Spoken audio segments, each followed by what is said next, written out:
button here. And let's start the show!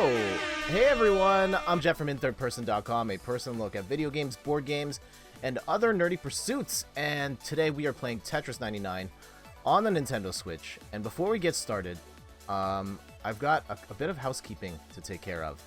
First of all, let me pull up the appropriate window here to do the thing. Let's see if this works. Shoutouts to Fake Ghost Pirate Robot, thank you so much for the sub.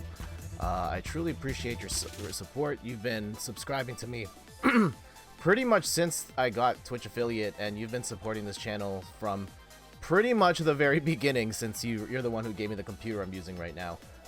Thank you for your support. Thank you to Margot Crav for the sub, and thank you for the follow as well. I should have ran them in the other order. Go follow, then sub. But yeah, there's the sub notification right there. Thank you, Margot, and thank you for the follow as well. There we go. Yeah, mine just got. Thank you for the follow and the sub. I truly appreciate the support. And let's go play some Tetris. All right, so let's flip this view over here. And the reason we're really here, don't worry so much about me today. We're really playing for the kids. This is a stream where for every top 5 finish, I will donate $5 to Extra Life. For every number 1 finish, if we win, I will donate 10 bucks. On the last stream, we won twice. We've won 3 times total. We got a bunch of top 5 finishes as well. And we've donated $60 so far to Extra Life. And we're looking to up that a little more. We've got, I think, this one and one more Tetris stream before we move into the big marathon, which is happening on Saturday, November the 2nd. Yes, 13 days away. Am I pointing the right way? Yes, 13 days away. We will be running a 25-hour gaming marathon here at twitch.tv/inthirdperson. I hope you guys can join. I've got a lot of family and friends coming over to the house, playing from all over North America, and we're all doing this in support of Extra Life. All of the proceeds go towards the Children's Miracle Network of Hospitals, which is a network of 170 hospitals that specialize in pediatric care, and the proceeds all go towards supporting that cause and ensuring that the kids get taken care of. Tens of thousands of kids every day that go through Children's Miracle Network hospitals. So I think we're playing for a really great cause, and I hope you can support as well. So I'm going to be making donations throughout the stream, hopefully, as long as we put up some numbers here, and you can support as well. So just under the ticker at the top, bit.ly/jet2019, you can go there to donate, or there's a Twitch link. There's a link below in my Twitch channel where you can hit that link and then go straight to my Extra Life page, make a donation there. And again, 100% of the proceeds go towards the Children's Miracle Network of Hospitals. I don't get anything out of it. This is all for the kids. And what else was I going to say? I was going to say something else. I don't remember now. So yeah, Tetris. I don't know if there's anything new. I unlocked all the themes, for whatever that's worth. I think of the non-Nintendo ones, the ones I like the most. I think the non-Nintendo ones are okay. I like that they use animation. I think that the Spooky Castle one, the Spooky House one's the best one of those non-Nintendo ones. And it's probably better than some of the Nintendo ones as well. I love the music.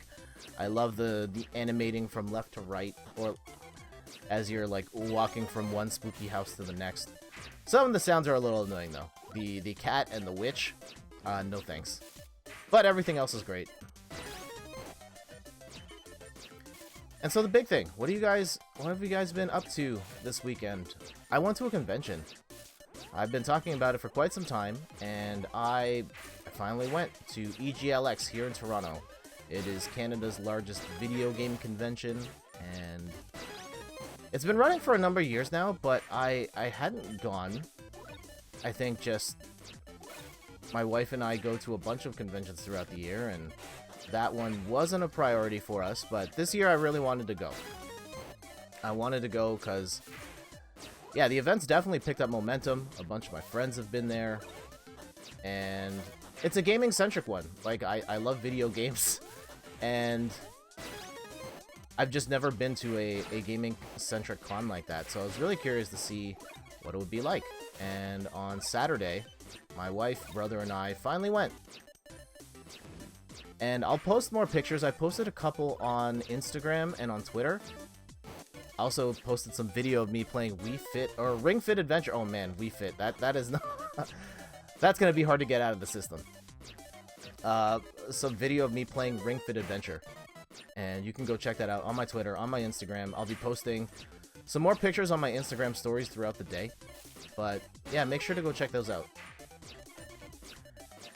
And so yeah, this year's show, like before, it used to take place at a convention center by the airport.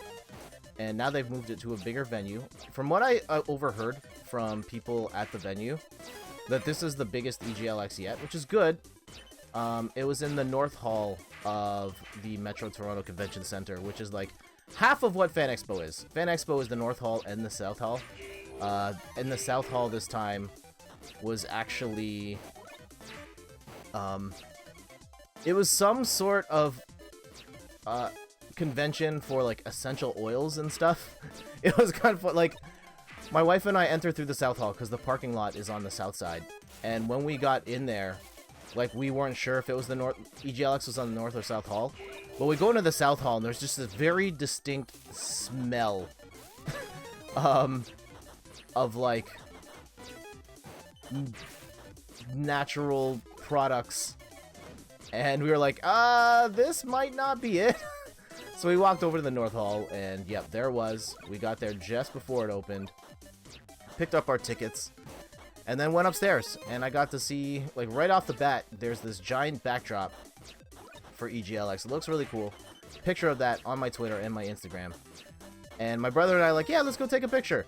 And then the Destructoid guy, so it's someone wearing the Destructoid helmet, came and just kind of photobombed our picture.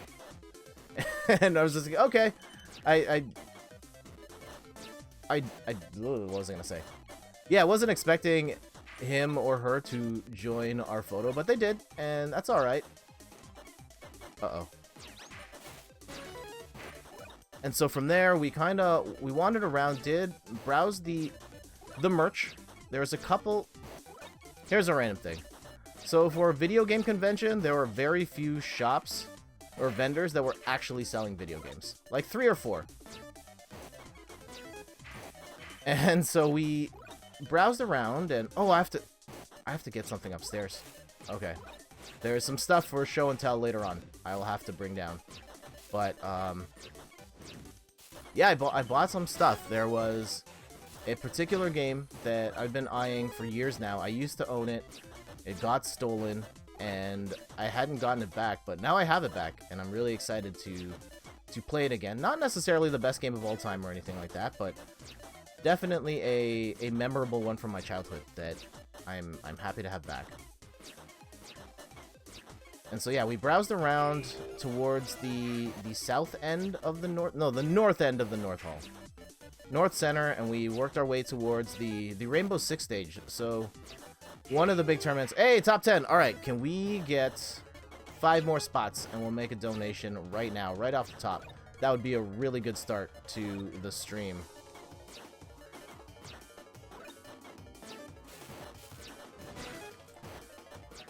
Uh-oh. Oh, jeez. What? Why did I...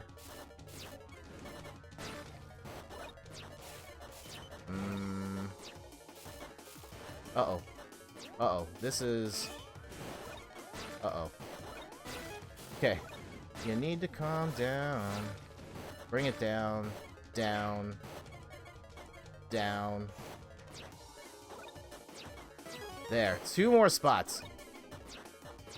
Okay, just need to hang on a little longer to at least get the donation in, and then we'll try and play for that #1 spot. But once hey, there we go, top 5. All right, now we're going for the win. Now let's go for the win. Down. Oh, come on, you gotta climb it. Yes.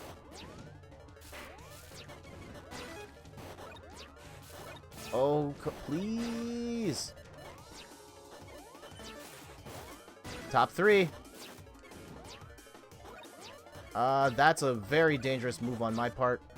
Not sure I'm going to be able to close the loop on that. Oh, no. Ah, darn it. Third place. Third place. Okay. But the important thing there is we got to top 3, and we're going to make an Extra Life donation right now. Let's go flip this camera here, and let me pull up some stuff. Oh, wait. I have to shut some things off here to stop from destroying my computer. Let's go make this donation. Oh, I'm on my page. Donate. And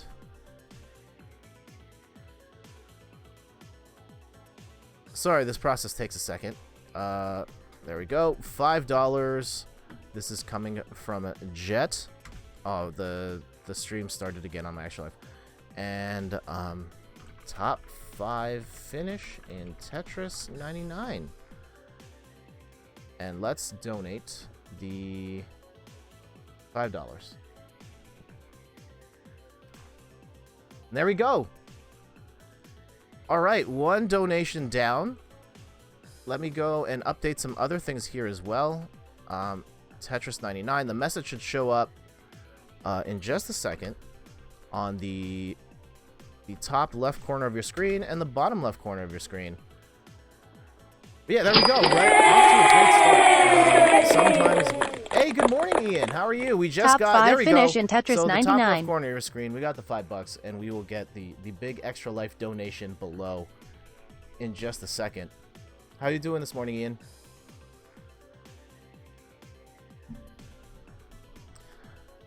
Yeah, so we will give it a second here until we get the big Extra Life donation before we start again. And so, awkward silence, or do we just go? Do we just let it rock? Oh, there it is. There we go. $5 in. So we've now raised $65 now for Extra Life. Nice, you're doing good. Getting some writing done. Just knocked out 2 blog posts and just need to upload the screenshots. Nice. I'm working on a post for EGLX, which I was at yesterday. I uploaded all the pictures, and I gotta write the captions for all the photos now. So yes, I was at EGLX yesterday. Before we do that, how's your weekend going?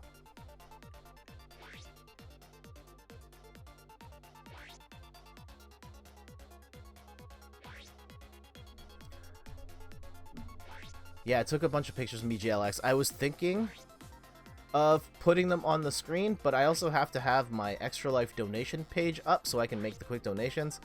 And there's some information that the world should not see, so I don't want to take that risk. I will post more pictures on my Instagram and on my Twitter at @in3rdperson, and I'll post them on the blog as well. You're good. Yesterday we had a board game day with some friends and played a few rounds of Zombie Flux as well as 1 game of Mansions of Madness. Nice! I've played some original Flux. I had some promo packs. Like, I don't own Flux, but I had a couple of Tabletop Day promo packs from Flux. I don't know if I have those cards anymore, though. That would have been cool to send your way. Mansions of Madness on my list of games to play. I remember seeing the reviews for that. Like, once they added app support for that game, like, shot way up the interest level for me. Oh, jeez. But just haven't gotten around to picking up that game or trying it out. Would love to someday, though.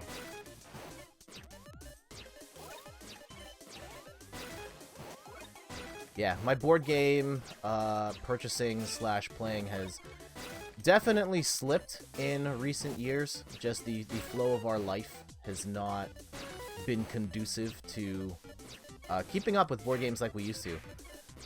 Like, at our peak, every week, my wife, sister-in-law, and her boyfriend were getting together to play multiple board games every week. I was buying games almost every week when I used to work close to the best board game store in the city. That's a controversial move right there, but I gotta bring this stack down. Okay, now that's an easy fix, but we could have been toast had I not done that. Oh, that was a bad drop. That was definitely a bad drop. No debating that. At least we can fix it here, but now we've created an eye dependency. Not a good eye dependency either.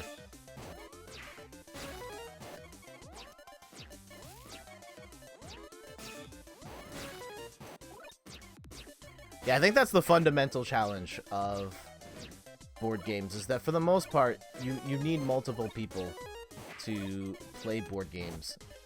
And then on top of that, then you need, depending on the type of game you're playing, you need players that understand the rules, that are skilled enough to play those games. Some of those get a little more complex. For example, I'm not gonna get my mom to play, I don't know, the Game of Thrones board game. There's a lot going on in that. Great game, though.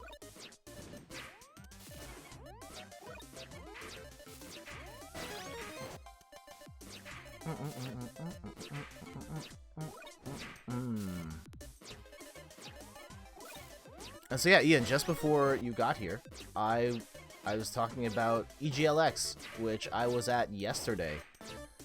Canada's biggest video game convention. My first ever video game convention.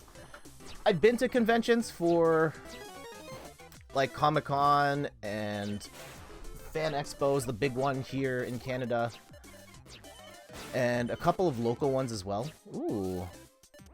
Ian says, yeah, a lot of games that almost never get played due to not having a large enough group or willing players on a regular basis. Yeah, the fundamental challenge. And I haven't gone down the route of, like, using websites to meet up with people or going to board game stores. Like, I don't have the time for that right now. Or I am not motivated enough to go to that level to play these games to that level or that frequently. So we just don't play as much.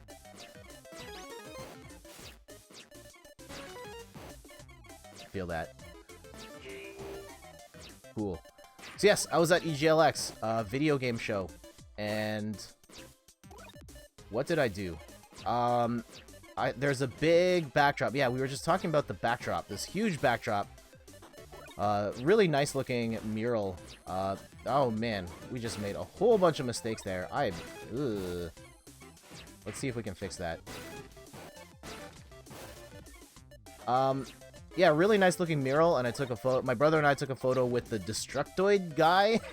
So it's the person in the robot helmet. I don't know if it was a guy or a girl, admittedly. Doesn't matter. But yeah, we did that. There's only a handful of video game, like, places that were selling video games there. And it's kind of interesting that, hey, the video game convention doesn't actually sell that many video games. But I did pick one up. I will show that later on in the stream. It's up. The game's upstairs. I'll go pick it up. We'll run another ad as a heads up. We'll run one when I go upstairs to go get the game. And I'm glad to have that one back, because it was a game I used to own that got stolen from me when our house got robbed, and I just hadn't been able to replace it till now. So glad to have it back in the collection. Not sure if I'm going to stream that one anytime soon. I think there would be a little bit of interest, but we'll see. Definitely going to play it, take some screenshots, write about it. But streaming, I don't know just yet. Alright, so we're top 40 right now. Clawing our way up to a top 5 finish, hopefully. We can make another donation to the kids.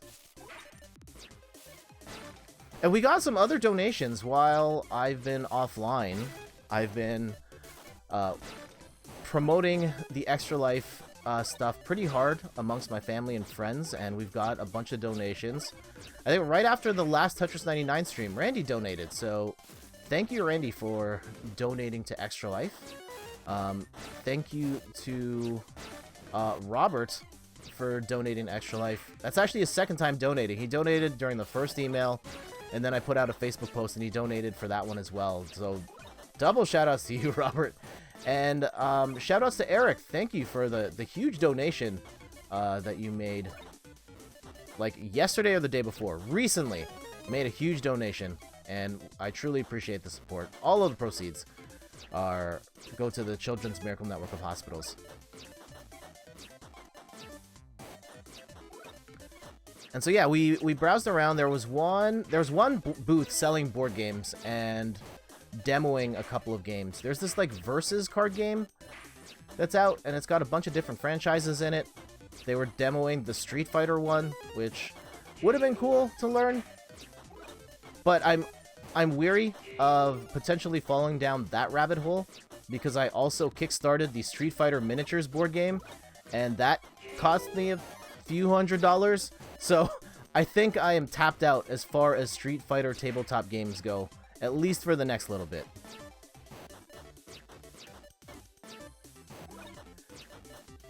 And so yeah, we went through the vendors that sold video games. I ended up picking up one towards the end of the show. One of the most expensive video games I saw was Clay Fighter 63 and a third. And this was there's two versions of the game. There was one that got sold at stores, and then there was one that was a Blockbuster Video exclusive. And I can't remember the difference between the two. I think one might have had an extra character or something. Both games are horrible, but the Blockbuster one is heavily sought after. And at the show, they were selling it for $600. And that is a lot. I don't even think that's the highest I've seen that game go for. So that might have been a steal for someone.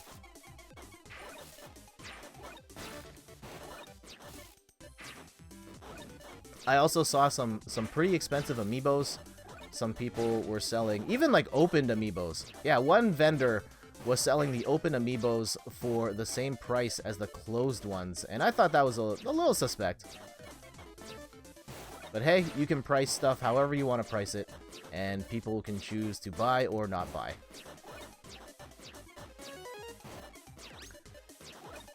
And so yeah, around the area, the one booth that was selling board games was also the Rainbow Six stage. And the whole time I was trying to get pictures and video, but we always seemed to be there at the wrong times. Like the commentators were talking, and then they'd cut to commercial. Then like, we're just gonna leave. We come back, and then they're starting another commercial. Like we were, oh man, another top 10. Are we gonna get top 5 yet again? Don't want to jinx it. We've got to keep our head in the game for at least the next few minutes.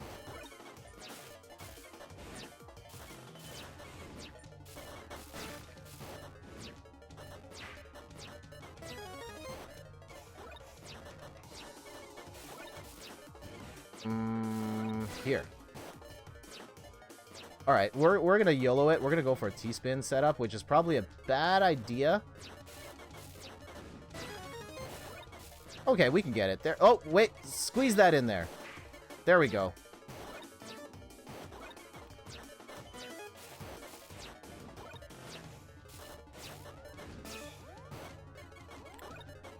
So yeah, by the end, like the Rainbow Six stage was one of the biggest stages at the event, and we saw maybe 30 seconds of Rainbow Six gameplay.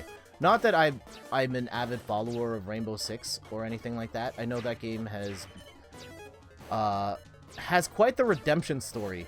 It launched, it got trashed for, you know, not being very good, and then Ubisoft went back in and really fixed up the game, and now that game is a huge hit, and it's selling like crazy. One of the best redemption stories. Hey, we got top 5 again.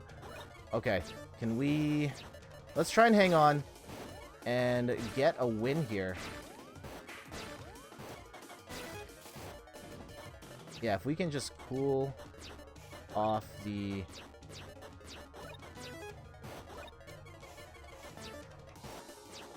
down. Oh, no! Oh, uh-oh. Uh-oh. Uh-oh.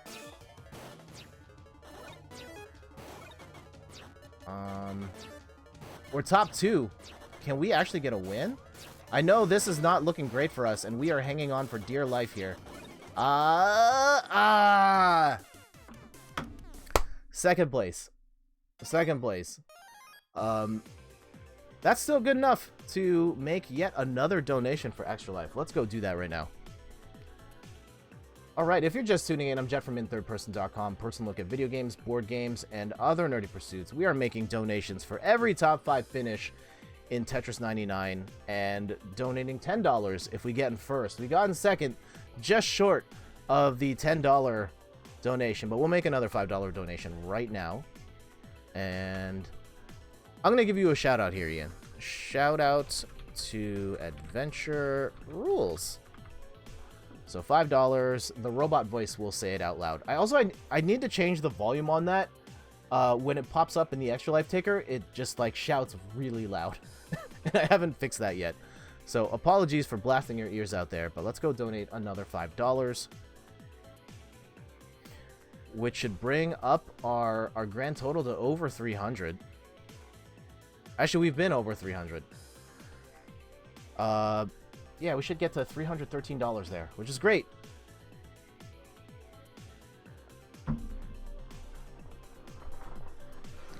Let's stretch here.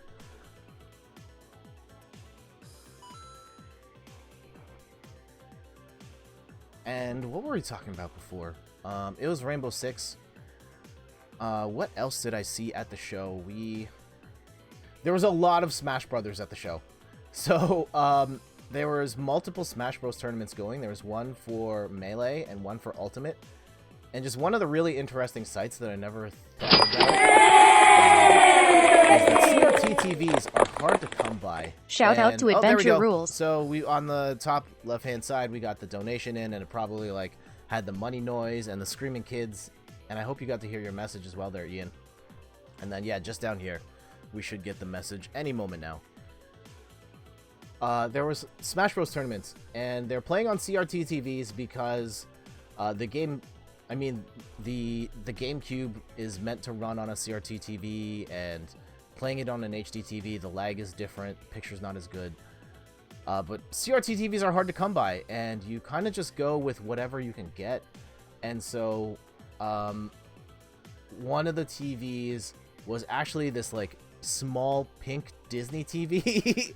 And it's just kind of funny, like, all of these players are playing this super serious fighting game on this pink Disney TV. It was quite the sight. And then, yeah, some of them had, like, one of them had, like, video. Like, you know how the TV menu, like, it just says video, like, this is the input, was just stuck on the screen the whole time. And that was weird. But, hey, like, you get the TVs where... I don't know if the Extra Life message popped up. I'm not going to wait anymore.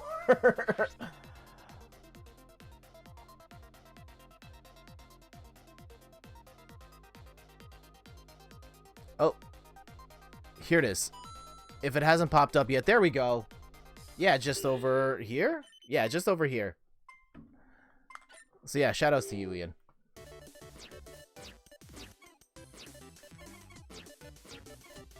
Ah, the big thing.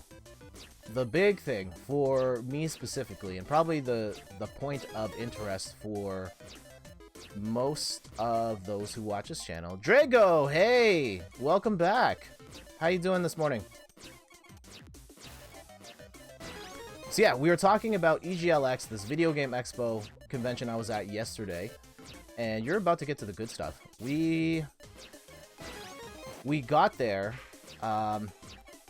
and like I was at a video game convention, or I was at Fan Expo where they were demoing Link's Awakening and Luigi's Mansion, and I figured there wouldn't be much new stuff because those are still the big games for Nintendo right now. But they actually changed the booth a decent amount, like Nintendo's Focus. It's all good, just carrying kids in Fortnite. Fair enough, fair enough. So yes, I was at EGLX, we went to the Nintendo booth, Link's Awakening and Luigi's Mansion were still the focus, but I saw some new stuff. One of those things was that they have this really neat diorama from Link's Awakening at the booth. It's this huge diorama, it's like 6 feet by 6 feet, and it's actually modeled after one of the rooms in one of the dungeons. I can't remember which dungeon, it's one we played recently on stream though. With the first time you see the two monsters that eat the bombs, it was that room. like the area around it, and they were in the back of the diorama. It was really cool. I'll have to post that picture online as well. I think I have it up on the IG stories. If I don't, I'll post that up. I didn't play Link's Awakening, though. I didn't play Luigi's Mansion again because I played that at the last convention I was at. But I played Ring Fit Adventure. And so I've noted that I've been interested in this game for a bit. I think that, one, I really need the exercise. Need to open an IG account. I mean, don't open an IG account just to follow me. I mean, I post stuff multiple times a day, and I post Instagram stories as well on there content that I don't post on Twitter. But, yeah, don't open it just for me. But if there are other people you want to follow, like, go for it. Yeah, we played Ring Fit Adventure, and it's a game that has been intriguing me for quite some time now. I am someone who definitely needs the exercise, but at the same time, I'm not very motivated to exercise. There's just it's pretty mundane to me. I prefer having, like, goals, and not just like, hey, you ran this far, or you lifted this weight this many times. Like, I don't care about that stuff. I respond best with activities like sports, like, hey, go put this ball in the net, and whoever has the most points in 48 minutes wins. Like, that type of stuff, I'll play all day, but just exercise for the sake of exercise? No, not for me. No, it's for my music. Ah, okay. Yeah, that's a good reason to open up an Instagram. But yeah, the whole thing with Ring Fit Adventure is that it's an RPG. And there's at least some game-like structure to it. There's a story mode. And I've heard mixed things about the story mode. The dialogue, not so great. The actual world you're exploring is kind of empty. But you still have that framework of you're running around this world and you're battling these enemies with these exercises. And real talk, I was gassed after like 5 minutes of play.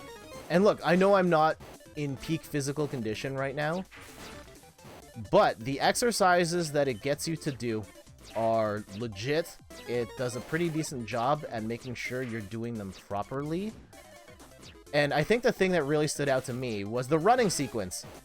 And your character, like, I was jogging in place, and my character was going a little slower than I'd like it to. And the person that was assisting me in the demo was like, oh, you gotta run faster. And then I started to, like, really high step it, and that's when my character ran. And I was like, oh man, this is like right at the speed where now I'm uncomfortable. But this is probably the right speed I need to be at if I actually want to get my heart rate up. So by the end, I did some squats. I definitely ran in place. I did the swing my arms around my head exercise. There's a pretty decent amount of resistance to the band itself. And you can customize the exercises as you go, which is really cool. And overall, I came away from that demo pretty impressed. It's on my list now of games to pick up and stick with, and not just because I'm curious about the RPG part, but more it's an exercise tool in a format that I think I will stick with more than, like, Wii Fit. Wii Fit was a cool idea that I couldn't get into at all because that was just exercise.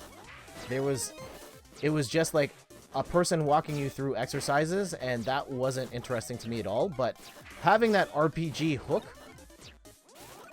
definitely makes it a little more interesting for me, and hopefully is enough. Like, I know it's not going to be the best RPG of all time or anything like that, but I hope it is at least enough structure and enough of a incentive for me to stick with it.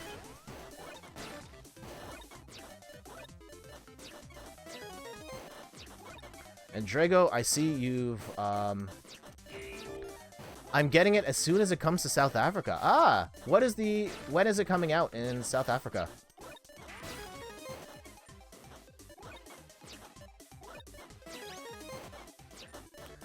And one other neat gameplay thing that the videos don't show you about Ring Fit Adventure. This is not going to change your mind on whether or not you want to buy the game or not. But did you pick it up? I ordered it last night. Oh, wow. Hi, Randy. Player 2 Start. Yes, I played it with Player 2 Start yesterday. And yeah, I came away very impressed. I have not ordered it. I think it's probably going to be on my Christmas wish list. If I don't get it at Christmas, I'll probably pick it up after that. I wonder if we do that. Like, we do some Ring Fit Adventure for the marathon, if you're going to have it. And we get people to try it out, do some exercises. I don't know if people will feel comfortable doing those activities, but I think that could be a neat hour or so. And hopefully we don't break any equipment along the way. That's another consideration. But yeah, see, right there. I'm not a show for Nintendo. Randy also bought it, and he chimed in out of the blue. Yeah, it's neat. All right. Let's... Man, what is going on today? I don't necessarily feel like I'm playing better today, but this might be our third donation here. Oh, I have to update the tracker. Because, yeah, we've already donated $10. I think that brings our total up to 70?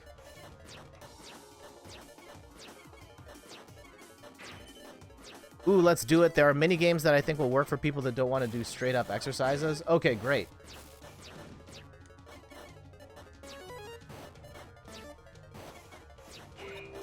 Oh, I officially booked time off for Extra Life. So, the day before Extra Life, I booked that off so my wife and I can do all the setup. I gotta set up the lighting in the living room. I gotta make sure all the equipment's working. I still have to buy some equipment now that I say that out loud. Also, top 5. We're gonna make another donation here.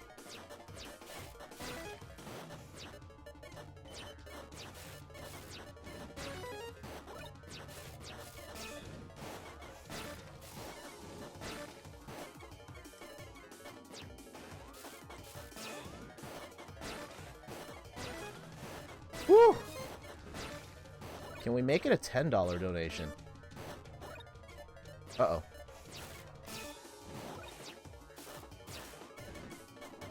Ah! There! Squeeze that through. Get that in there. Oh, no! That was not part of the plan. Hopefully we can clean that up just enough. Wow, nobody's dropped from this top 5 yet. This is crazy. Okay, clear that. Down, down, down. Oh, no. 4.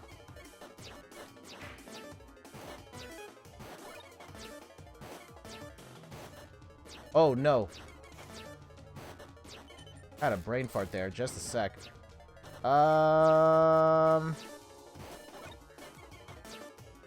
Climb that.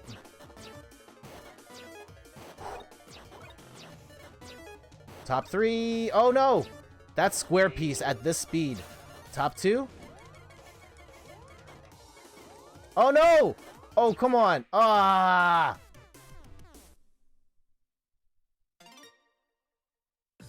You know what's important, though? We got second place. We're going to make yet another donation to Extra Life. Let's go do this right now. And I've got to update my ticker here. So we've now donated. We're going to... Once I do this next donation, $15. This takes us to 75 bucks. Fantastic. And Drago says, so close. Yep. So close, but that's okay. $5 for Extra Life. Still worth it. It's still worth it. Also, here we go. I'm going to shout you out on this one. So, shout-outs to Drago the Ripper. Shout-outs to Drago the Ripper. And hopefully the computer says this properly.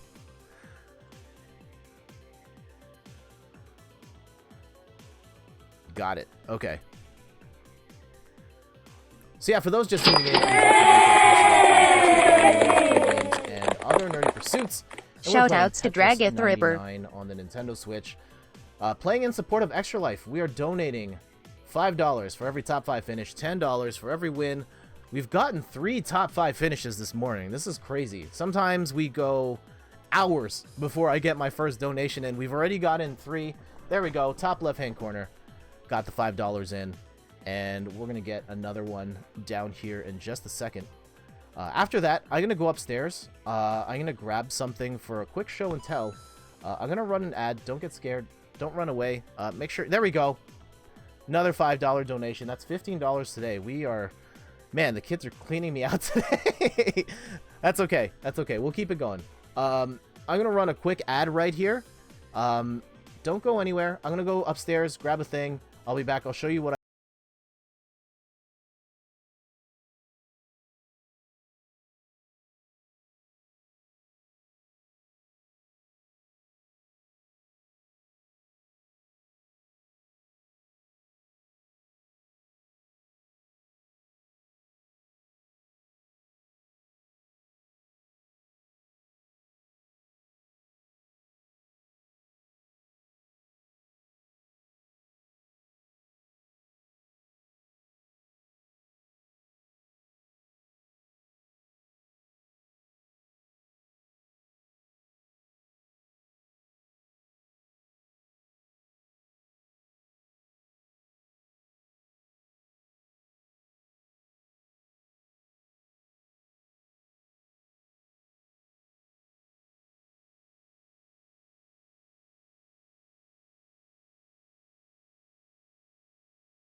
All right, we should be back. Was that like the best ad ever? So I went upstairs. I hope you guys support whatever that was. I can't actually see what ads are running there. I hope it wasn't anything horrible that I wouldn't want to associate with. So I bought a couple things at EGLX. I kept saying Fan Expo. I realized that as soon as I cut to commercial there. I'll show you some shirts. There was one vendor that was selling these fighting game themed shirts. And I love them. So here's one. This is Balrog. And it says, it's time to get paid. Of course, Balrog, all about that money. We got the USA flag in the back. And really nice shirt.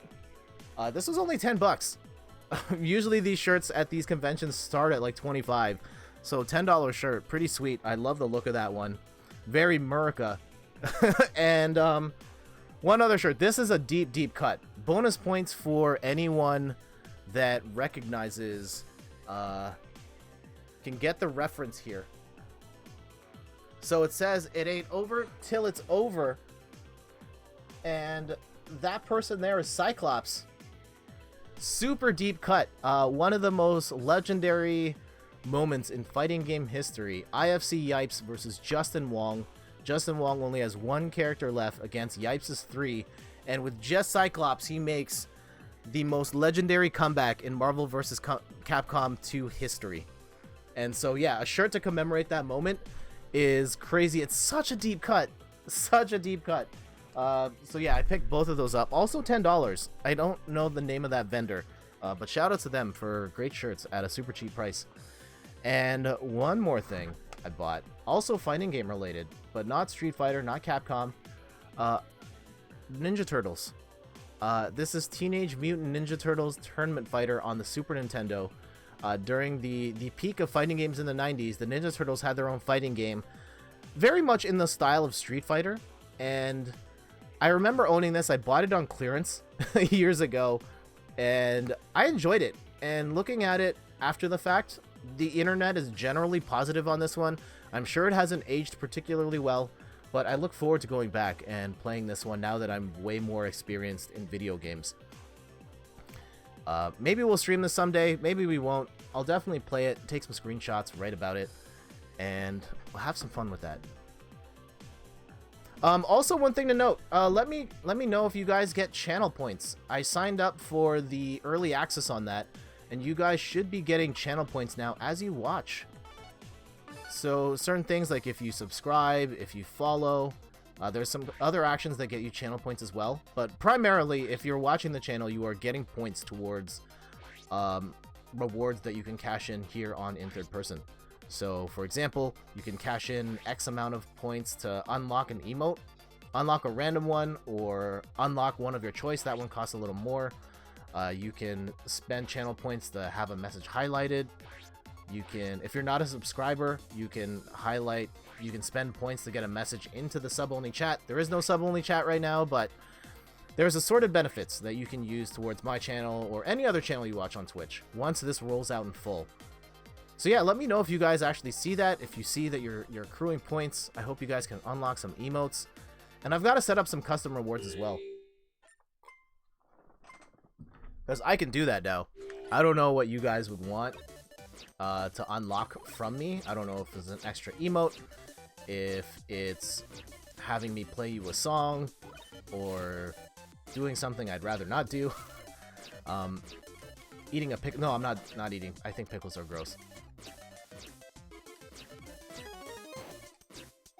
Something like that. I'll have to think about it. Maybe you guys have some ideas. Like if you watch I do on mobile, there's a little icon by the chat window. Awesome. For me specifically, it's a great way for you guys to unlock emotes without paying if you don't want to do that or don't have the Amazon Prime. And not to say that I don't want your money.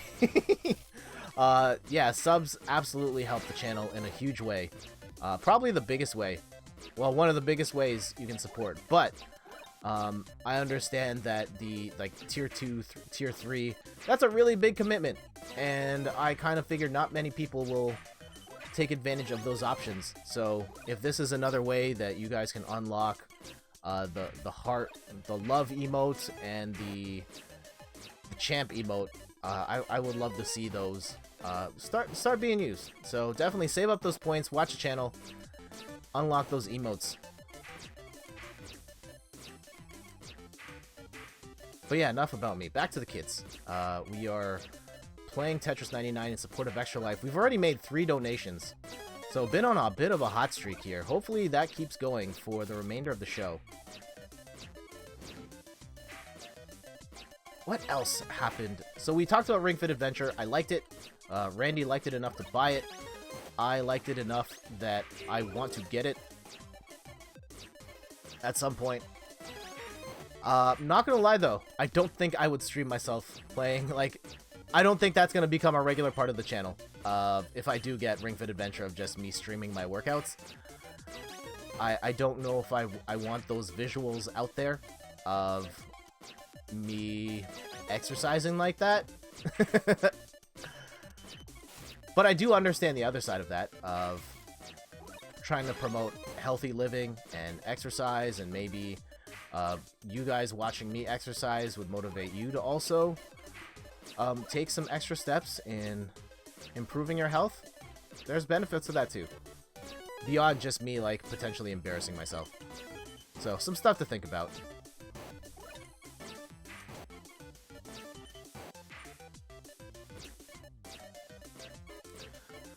What else was at the Nintendo booth? Oh, I got to play a Nintendo Switch Lite for the first time. Got to hold it in my hands. It's a pretty nice piece of hardware. It felt very... You need to get my body back to normal. Don't we all, my friend? Oh, man. I used to work, like, in high school. My health story. So I grew up, like, pretty skinny dude. And I think as someone who played a lot of sports and played on school teams, like, I used to get ridiculed a lot for being a really skinny person. I still vividly remember in high school one time, I was trying out for the basketball team, and it was shirts versus skins, and I had to go on the skins team and take off my shirt and play topless. And there was a group of girls who happened to be at this tryout, like just there to watch, and I could see that they were specifically laughing at me for being a scrawny dude. And that hurt. That hurt. But yes, it wasn't just them, it wasn't just that. Like, I was ridiculed a lot for being very thin. And I think after high school, I bought weights. and started lifting, started doing protein shakes, and at my peak, I gained like 20 pounds of muscle, and I was really happy with my physique at that point. But then, I was having issues, like, I kept straining, I think it was my traps. Like, I probably, yeah, I was working them too hard, and, like, I kept straining my neck, and I just stopped because of that, because it hurt a lot, and I felt like I just needed to rest, but then every time I would go back to lifting weights, like, that issue would crop up again, and so I just stopped. And then, oh man, 33rd. Then I started eating worse, and now I'm at, like, my least healthy point at this point, and I'm having issues with my feet, where they immediately cramp up. It's a combination of me getting heavier and me having incredibly flat feet. I have to wear special inserts in my shoes to even things out, but mine have pretty much worn down, and I don't have the money to buy new inserts, so I've been kind of roughing it out. It's hard to run. I probably should just do yoga instead, but yeah, the pain I get in my legs every time I exercise or run has not been great, and it's been a big demotivator for me. But at the same time, like, I'm getting more and more out of shape, so for my own health, I need to step it up. And I think Ring Fit Adventure could, not saying it's going to save my life or anything like that, but it's an opportunity to get back in and get myself back on track. Yeah, that was the big thing. A couple of years ago, I tried to get back into exercising, and once I started getting these crippling pains in my feet, and it pretty much stopped me from doing any sort of physical activity because it just hurts. All of it hurts. And even once I got the inserts, it still hurt because at a fundamental level, I still have super flat feet, and I'm straining them in ways that hurt a lot. But there are other ways that I can exercise without straining my feet, or at least putting less strain on my feet. Playing Ring Fit did strain my feet, but at the very least, I'd be in the house. So, like, my big concern, and this has happened multiple times when I was trying running, was my legs would cramp up really hard, and I'd be in the middle of nowhere, can't get back home if something happens. And so I just had to sit there and tough it out, or, like, struggle my way home. But, at least here, with Ring Fit, if I'm doing it at the house and I cramp up really bad, I'm still in my house. I can just, like, stop, turn it off, stretch it out. And then there's other things as well, like there's yoga poses and stuff like that I can do as well.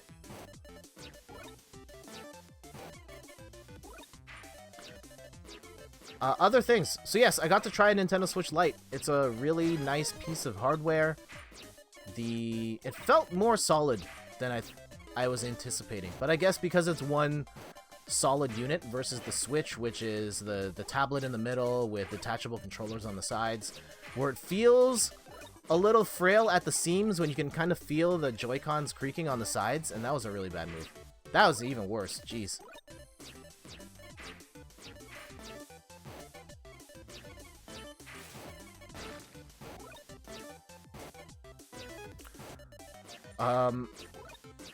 Yeah, I don't think I'm still not in the market for a Nintendo Switch Lite because, oh man, too many mistakes here. If I can't play it in docked mode, then I'm not gonna bother because I use the dock mode too much. I need it for streaming at the bare minimum. Gonna be playing some classic Resident Evil 4 or 5. Ooh. I only played the demo for Resident Evil 5, and at the time I did not like it. But I know there are definitely fans of that game. And Resident Evil 4, though, one of my all-time favorite games. That game is fantastic, and I ran through it a whole bunch as a kid. Well, I wasn't a kid at the time that game came out, not to date myself too much, but it was one that I definitely enjoyed playing, and I ran through that game multiple times, and you eventually unlock this sort of score attack mode, and I played the hell out of that mode. trying to get the high score with all the different characters.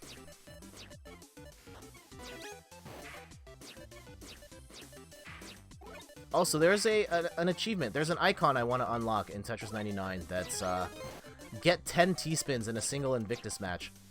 And it doesn't mean T-spin double, just T-spins. And I think that's easier to set up. I haven't been actively going for it though. But yeah, Resident Evil 5 and 6 are coming out on the Nintendo Switch, and I hope they're good. I hope they're good ports. I love how you always seem to have this subconscious awareness to avoid publicizing your age so that Double Jump will never find out. Yeah, and it's funny, like, I probably would share it with everybody else had... I don't even remember how it started. The whole not sharing my age to them specifically. Because I would probably just say it any other time. It's just with them. But yeah, now it's just become like this running joke that I just won't tell them how old I am. Yeah, shoutouts to Chris and Rachel, by the way. I hope they're having a great weekend. What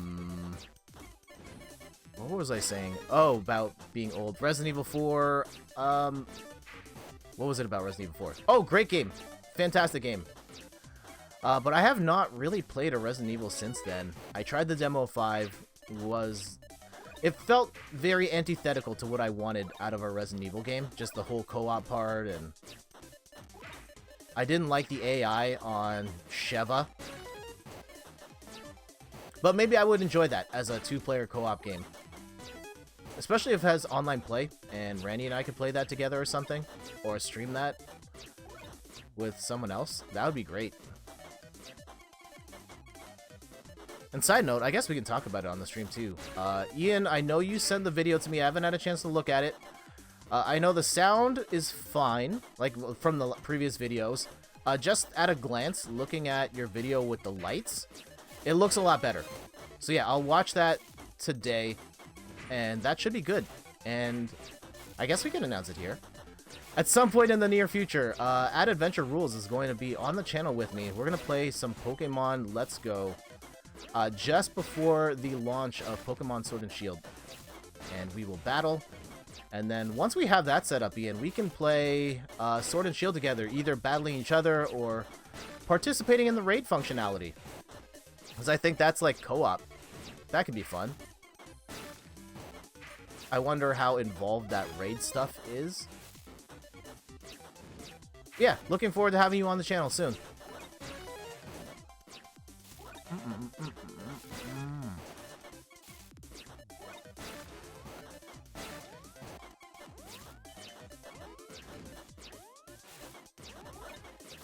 Since we talked about, yeah, Resident Evil 4, that's a really good segue here to something that I think would be fun to talk about. Sort of horror, Halloween-themed video games, like games you'd want to play at Halloween. What are some of your favorites? Could be like dark horror, could be something like Luigi's Mansion that's a little more whimsical in nature. What are some of your favorites? And I should pull out some from my shelf here. Probably not going to run ag. We just did that. Trying to think off the top of my head what other sort of... Ooh, I know which ones I would talk about for like Halloween-themed games.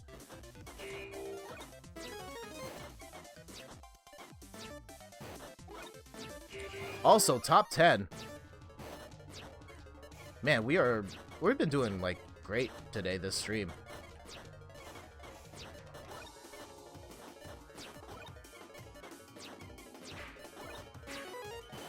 All right.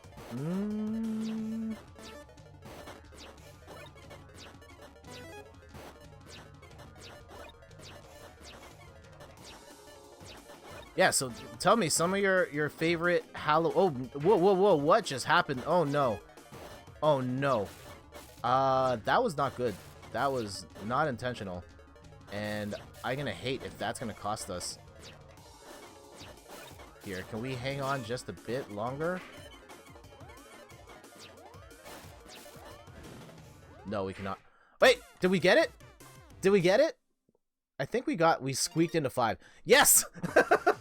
I know I messed up really bad there towards the end, but we got the top 5 finish. Count it. Count it. Count it.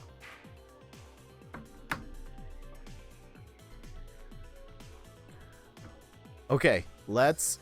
Ooh, frames Mr. Running lag. Let me go make another donation here. Who we shout? Yeah, we'll shout out player 2 start this time. 5. This is coming from Jet. Add a message. Shout out to player 2 start.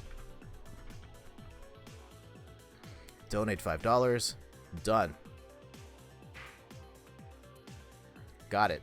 Let me go grab a handful. Yeah, still top 5. Good stuff. Let me go grab a couple of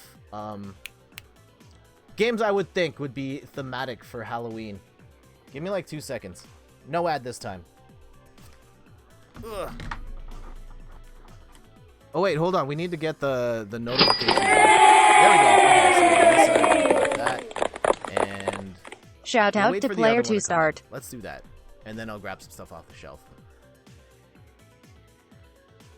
So yeah, when I think Halloween, I think sort of horror-themed stuff. Would you count? There we go. Another 5. Oh, we got to update the ticker there. We've donated $20 already. This is huge. So fantastic. That brings us to $80 donated to Extra Life so far. Boom. I know I said I was going to stop at 100. Let's see where this goes.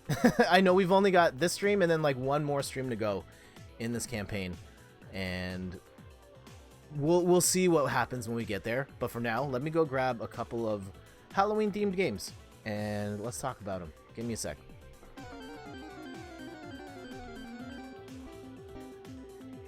Whoa! I was gonna hold the phone. Yes, Laura. Thank you so much for the raid. Party of 13. All right. I guess we're gonna have to hold on just a second. Let's go back to the game here. First of all, thank you, yes, Laura, for the raid. That's huge. Truly appreciate the support. Oh, hello. Yeah. Thank you so much for the support. Welcome everybody. We're playing some Tetris 99. And we are supporting Extra Life. So for every top 5 finish, I'm donating $5 to Extra Life. And for every win, I'm donating 10. And so far, we've raised $20 today for a total of $80 during this whole stretch of playing Tetris 99 in support of Extra Life. Hype! Yes!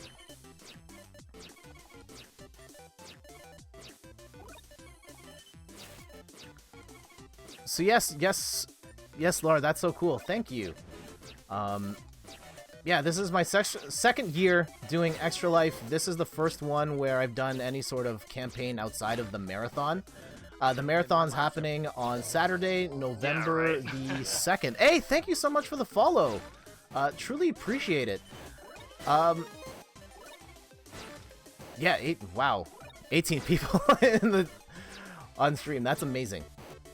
Yeah, so Saturday, November the 2nd, we are doing our 25-hour gaming marathon, having a bunch of people come over the house. It's going to be a huge party.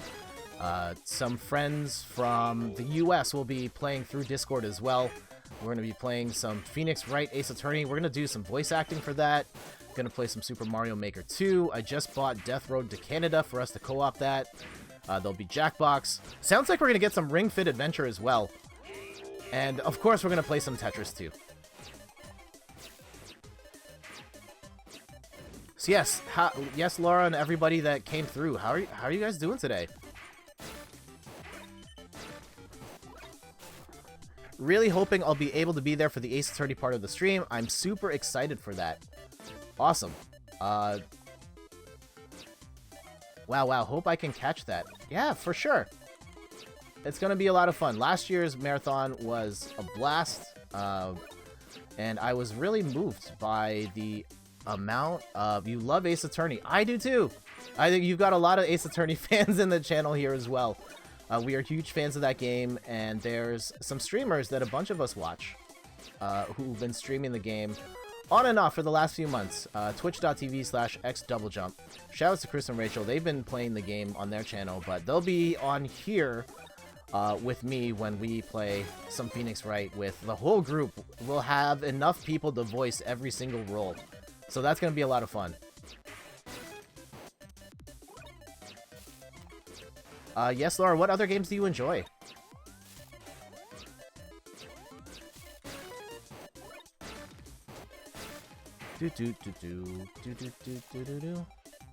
Nice.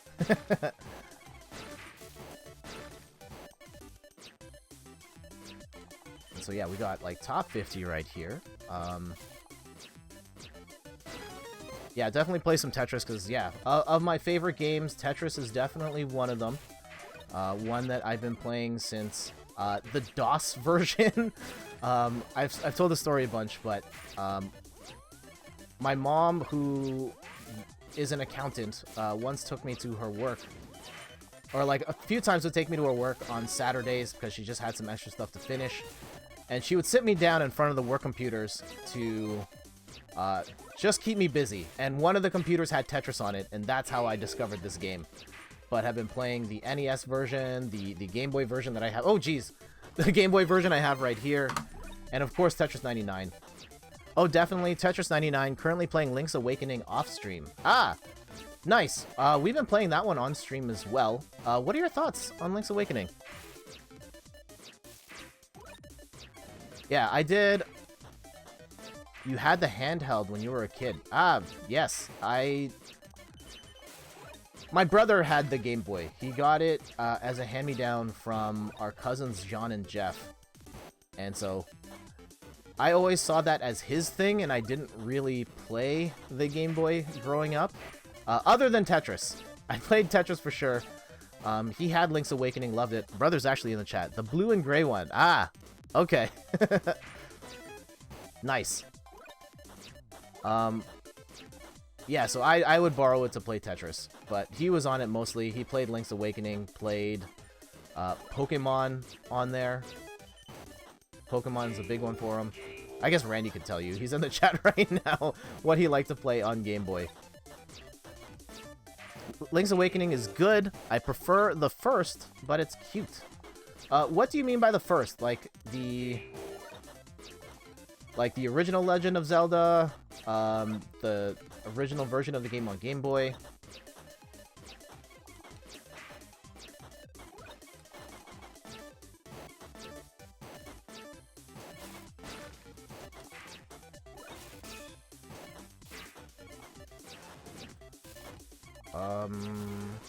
Also, yeah, it seems like, yeah, if you've been enjoying Tetris 99 on Game Boy, okay. You're doing just fine telling my story. Okay, glad to know I am not misrepresenting you, Randy. That would be... Ah, come on, no! Okay, just go somewhere. Not... Okay, fine. Go there for now. I hate it when that happens. Ah, man. 15th.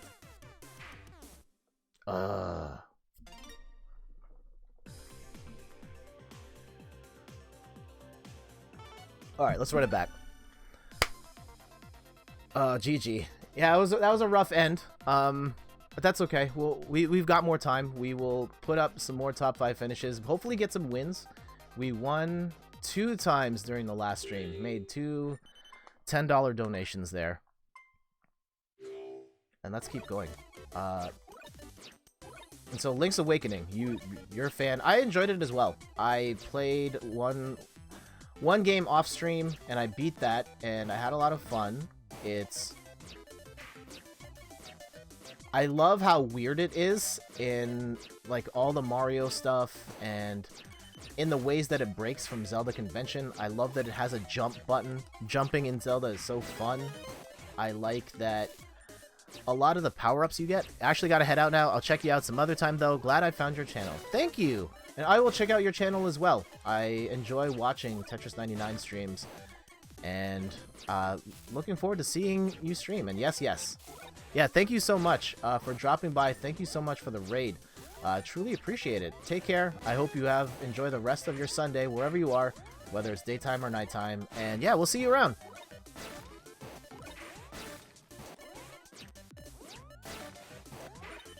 Woo!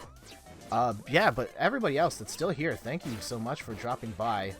Truly appreciate the support. Yeah, I've not actually... You're fairly new, so yeah. Oh, cool. Nevertheless, I appreciate the support, and yeah, I've not had a raid that big before, so thanks for dropping by, take care, and we'll see you around. Hashtag for the kids, yes! Thank you, Ian, for that. So yes, Link's Awakening, we'll be streaming that again most likely this Wednesday. And I've realized the timing of it. I'm like the week of Extra Life, I'm probably not going to do a stream during the week. I'm going to take some time to rest up. There'll probably be a stream the day before of me just testing my equipment with the different consoles. But probably not playing Link's Awakening, so that's going to have to happen after the marathon. And I was hoping to beat it, because we're going to be like right there at the edge. That, or this week we can try and power through the whole thing. I don't think that's going to happen. I know I'm going to get stuck really bad, and that's going to be that, but we will finish Link's Awakening soon, and then we'll do a bit of Luigi's Mansion and a bit of Pokemon Sword and Shield. Drake of the Ripper. Hey, dude, look at you. Loving the emote there. Channel points? I'm going to guess it was channel points. Awesome. If it's not, even better. But yeah, loving the channel point system. I think that's a great way for to reward you guys just for hanging out with me. I hope you enjoy the emote everywhere you go on Twitch.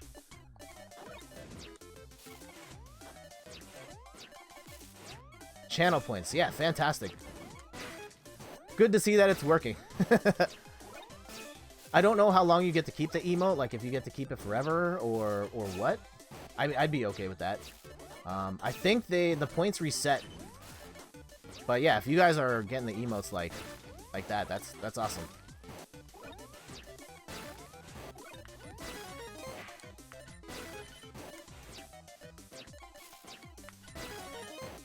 Woo!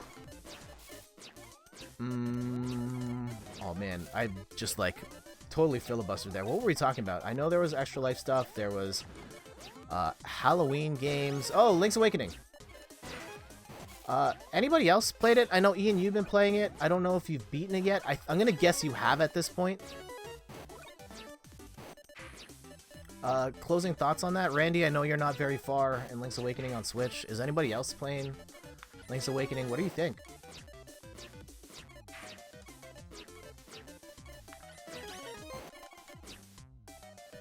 And then after this game, we'll do the Halloween game show and tell.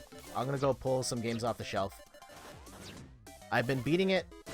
Oh, I've been beating it and actually putting the finishing touches on an article. I've beaten it. Okay. And, ooh, your first few hours in hero mode. Yeah, I've not tried that. I know it's supposed to be harder. Like, they don't give you hearts in the overworld. Stuff like that. Which sounds interesting and probably not the way I would want to play Link's Awakening, but yeah, it's cool to see. It's cool to see that there's like extra difficulty options in a Nintendo game, because Nintendo generally doesn't do that sort of thing, and on one hand, I think they do a pretty good job of balancing their games for new players and experienced players. But I would like the option, like, if there are ways to make that game harder, and not just, like, you can beat it, but if you want to collect 900 moons, that's the way we make the game harder for our hardcore players.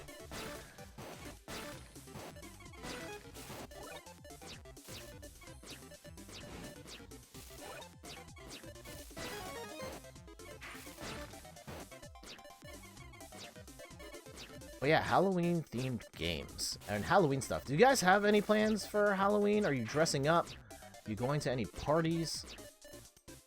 Yeah, that's definitely not my preferred approach to difficulty. I know you've complained about the moons in Mario Odyssey a bunch. And I totally hear you on that. I stopped after... I had enough moons to unlock the final level. And that's still only like 25% of the moons you need to get everything. Or something like that. And I was just like, you know what? Nah, I'm good. I'm good. All the rest are like busy work at that point.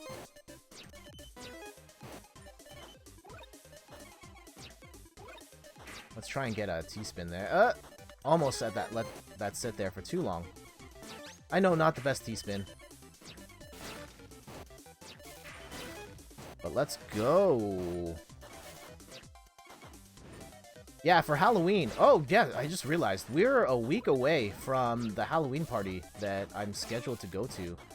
Going to Snailoween, which is a party in Toronto hosted by the Silver Snail comic book shop here in Toronto. It's the biggest geek comic book party, Halloween party in the city. Thousands of people show up, and they're all dressed. Like, this is not one of those Halloween parties where a bunch of people don't show up in costume, whatever. No, everybody's dressed up. And, like, great costumes as well. Some of the best costumes I've ever seen have been at this party. There's two guys in particular that win the best in show almost every year, and they have insane costumes. Alright, give me, like, 30 seconds. I'm gonna grab some Halloween-themed games off the shelf. And, yeah, we'll talk about them. Some of my favorite Halloween-themed games. Drago the Ripper says, we don't celebrate Halloween, but my wife and I are doing a party.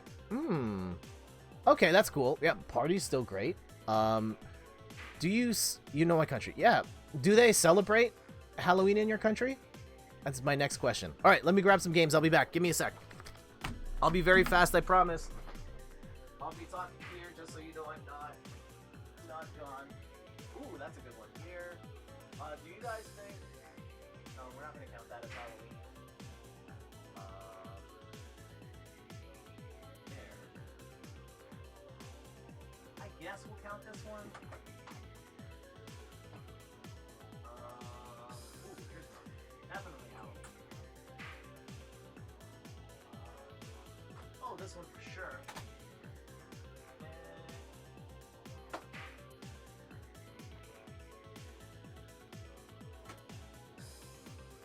Still here. Don't go anywhere. Give me actually. No, we'll stick with these for now. I see some more games on the shelf. You don't celebrate Halloween. Okay. A couple that my wife and I are friends with has a son around our son's age, so the 6 of us go trick-or-treating together. I don't go in costume though. That's fair. If you're taking the kids and the kids are in costume, you're not in costume, that's okay. All right, Halloween-themed games. Some games to get you in the spirit of Halloween, trick-or-treating, scary stuff. The first one that stood out to me off the top of my... looking at my shelf, Until Dawn on PS4. This is sort of like a modern adventure game in the style of The Walking Dead, Telltale's The Walking Dead, and Heavy Rain, and stuff like that. But what makes it cool is that it's actually like very much in the format of a teen slasher film. And so you're a group of teenagers that go on vacation out in the woods in the winter, and some really messed up stuff starts happening. And I haven't finished it. We got really close to finishing it one time and just haven't gotten back to it. But this game is so fun. Destiny loved that game. I watched her play through it. Yeah, it's so cool. I'm surprised that it hadn't happened before, like that sort of format, and hasn't really happened since. So Until Dawn, one of the coolest Halloween games you can get or play during the season. I guess this kind of counts because it's a mediocre game. I thought the trailer was amazing. The actual game itself, it's okay. It's Dead Island. It's an open world zombie game, RPG elements, you're leveling up, doing assorted missions. It's an okay game. I think it got criticized a little more than it deserved. I think it's just fine. Alright, skipping through that. I've got two... Here's one my wife bought years ago. We played a little bit of it. This is Saw. So I don't know if you guys are big fans of the Saw movies. This one's very much in the style of that. You're a character stuck in this series of death traps, and you have to solve your way through it. We didn't play a lot of this one. We just played it one time, and it was years ago, and I don't really remember if this one was any good or not. But here it is. All right, 2 more games. We'll make this quick. This one's actually like legit bad, and the story behind it's pretty funny. This is Ju-on: The Grudge.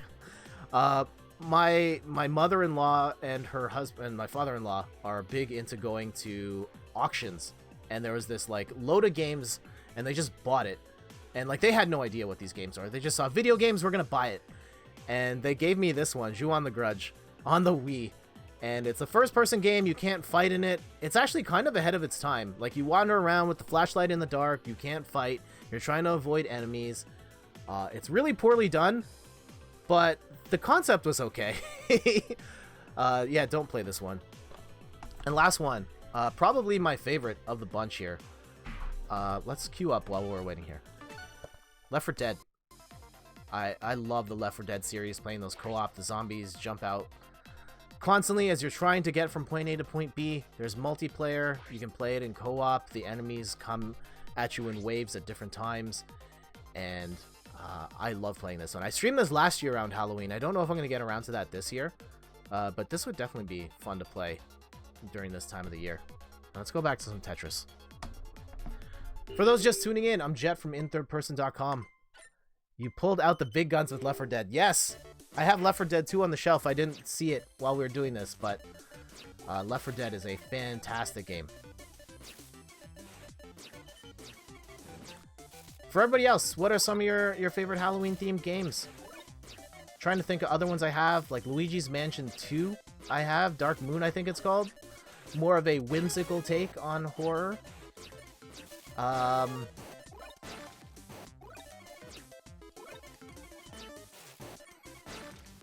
Yeah, I have Resident Evil 1, the remake on GameCube. I saw Resident Evil 6 on the shelf here as well. It's still in the plastic. I never played it. And now that's coming out on the Switch, and that was a terrible drop, by the way. Rookie mistake. Oh, that probably could have killed me right there.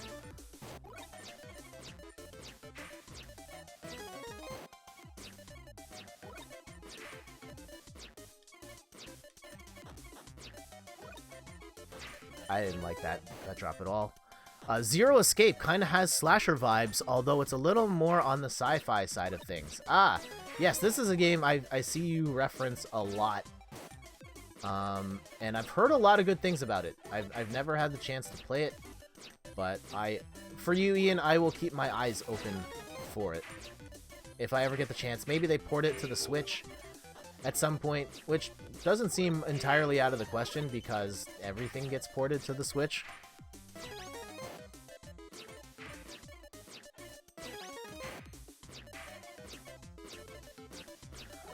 Whew. And so far, yeah, of course, just a quick reminder, we're playing in support of Extra Life. I'm donating $5 for every top 5 finish in Invictus and $10 for every win.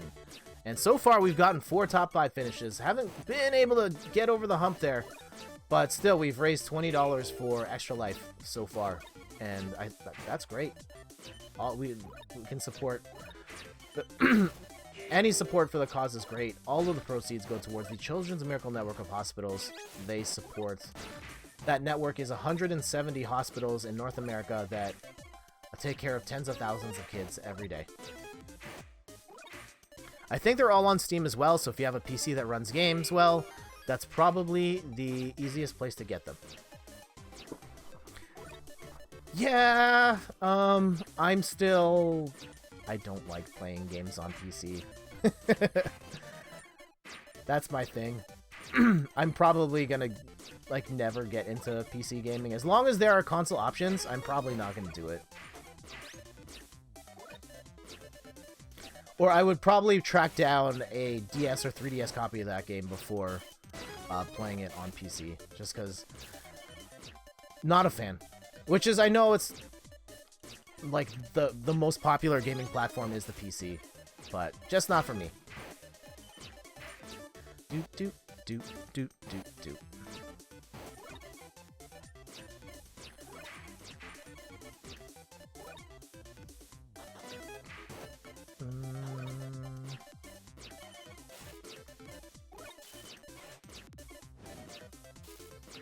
But yeah, Zero Escape, that's a cool one. Left 4 Dead. Oh, Telltale's The Walking Dead. I don't have a physical copy of that because that is I got that as a digital download. But, Yeah, wow. That's definitely one for me of a favorite Halloween. I should do that as a feature. Now that I'm thinking about it, I should write that for the blog. For those who haven't checked out my blog yet, or you can check it out at inthirdperson.com. I write every single day. I really shouldn't, but I do. And so, yeah, I should write that piece, like my favorite sort of Halloween-inspired games. The Walking Dead, Telltale's The Walking Dead Season 1 would absolutely be up there. Man, that game messed me up. There was so much drama in that, and I think being able to live out that Walking Dead experience of zombies have taken over and dealing with the realities of not being safe everywhere you go, struggling with supplies, such and such will remember that. All that stuff. And yeah, just I'm the same way. Yeah, writing more than we should. Yeah, I think this week in particular has been a big reminder of like, hey, you probably put too much time into, more time than you should. I think between Thanksgiving being really busy, Canadian Thanksgiving, work getting really busy, streaming, I'm taking on one extra stream than what I normally do each week, and trying to do some Extra Life marketing stuff. Like, I completely burned out. I've like super passed out multiple times just out of fatigue, just sheer exhaustion. And I need to do a better job at regulating how I spend my energy and how I sleep and all of that type of stuff. Because it's very easy to burn out, and once you hit that a certain level of fatigue, you just can't do anything. And that ultimately is way worse for you, for your physical health and your mental health in the long run.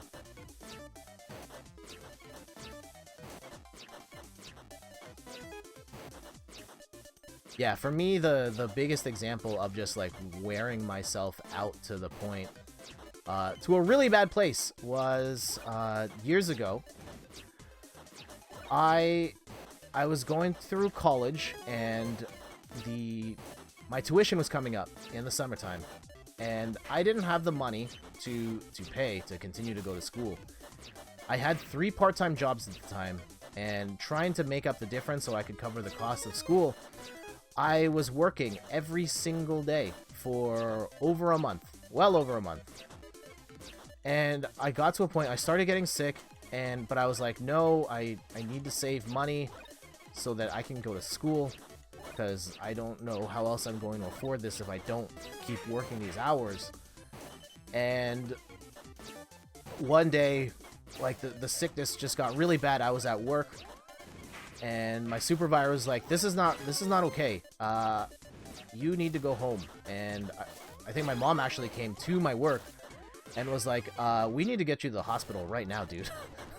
No, my mom did not say dude. I added that in there. And turned out I had pneumonia and bronchitis. And I'd never felt so cold. Also, we were just short. Well, we were a couple places short. We got the top 10. Let's keep going. We can get to top 5 again. We've done it 4 times today. We'll do it again. I remember just feeling so cold and so weak, and thinking like, was this really worth it for me to work this hard? Maybe I could have asked for help, asked my parents, or done something other than work myself to the point of just being this physically ill. I don't think that was the answer. Or at least I could have found another way or something. Maybe talk to the school, get an extension. And yeah, like, because of that, I ended up missing more time. Like, I couldn't work for like 3 weeks. Which then really set me back.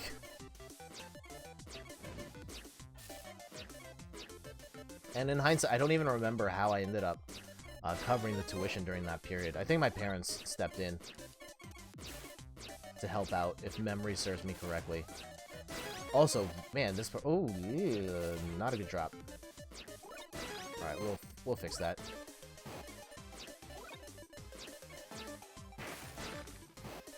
But yes, I know that whether it's you're trying to keep up with a hobby or circumstances are rough and you feel like you need to do the thing, but you're like physically, emotionally gassed, like please take a break.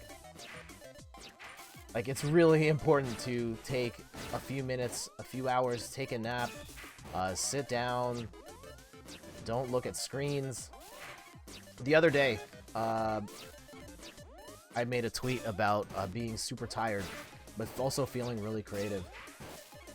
And I decided I'm not gonna work on anything. I'm just gonna play video games, and realizing like the mental exercise that's happening for me playing games, like I can't even afford to spend that kind of mental energy right now. I can't look at a screen, and so I just started cleaning up. I did a horrible job of it. I'm not gonna show you on camera what's happening here, but all my old consoles and cables and peripherals are all on the floor to the side over here right now. My wife would kill me if she saw what condition the basement's in right now. But I just needed to, like, get away and not look at a screen, because I've been looking at screens all day and was just mentally exhausted from trying to look at stuff.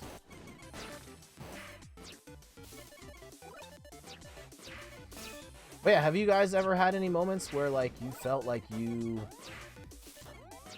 had to keep going on something, but your body just said, nah, you're done. You're done.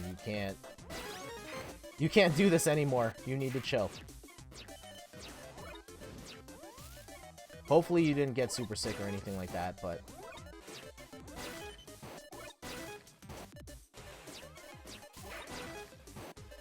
yeah, working yourself to that level is not the best. Although I feel like, maybe this is a bigger discussion that I'm totally not informed enough to speak to. You know what? Yeah, you know I was sick a couple of weeks back. Yes, you were. And was that a, like, work-related thing? Like, you drove yourself sick trying to get stuff done, or... And I hope you're feeling, like, all the way better now. Last we talked, you were, like, close to being 100%.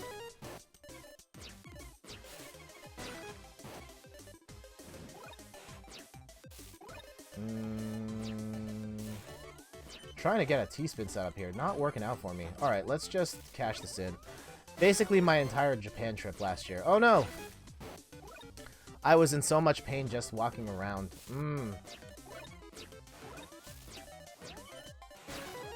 Yeah, I remember you talking about that. And on a trip, that's tough too, because you spend so much money, so much preparation, and you're like, I've got to see everything. I've got to experience everything that I had planned in the itinerary. Europe was like that too, when... Yeah, because during those NBA Finals games, we would be up till 5, 6 o'clock in the morning, and we'd have stuff to do at 7. And I was just gassed beyond belief. Like, the day after Game 5 of the NBA Finals, we got back to our Airbnb at 6. Had to wake up at 7 to go and catch our tour bus that was going to, like, Windsor Castle and Stonehenge. And I just felt miserable that whole day. And, like, cool, I'm in the castle with the queen, but, like, I can barely keep my eyes open. Every time we went back in the bus, I was just gone, out cold. Slept that whole time. And Drago the Ripper says, writing music, playing games, recording in the studio, and traveling all over to perform made my immune system weak. Yeah, man. We gotta keep our immune systems up. Get the appropriate load management. That's the term used a lot in NBA circles these days. And we may not be NBA level professionals at anything, but we gotta take care of our bodies. Body needs rest too. I know it's easier said than done when there's things, money on the line, and things like that, but try and find some time to rest up.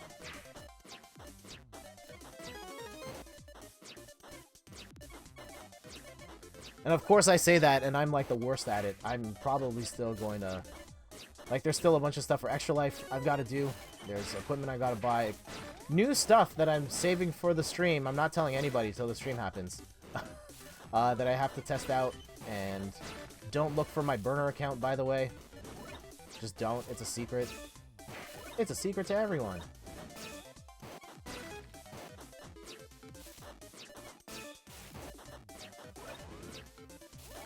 Ooh. There we go. Bang.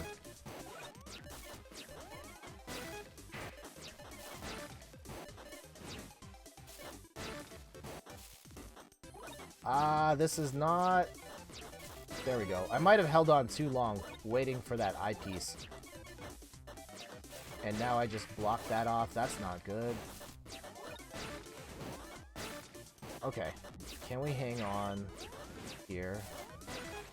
This is... Okay. I see the light at the end of the tunnel here. If we can get that... I didn't mean to set up a T-spin there, but we did. There. Man, okay. Whoever's sending the junk blocks, just stop, please.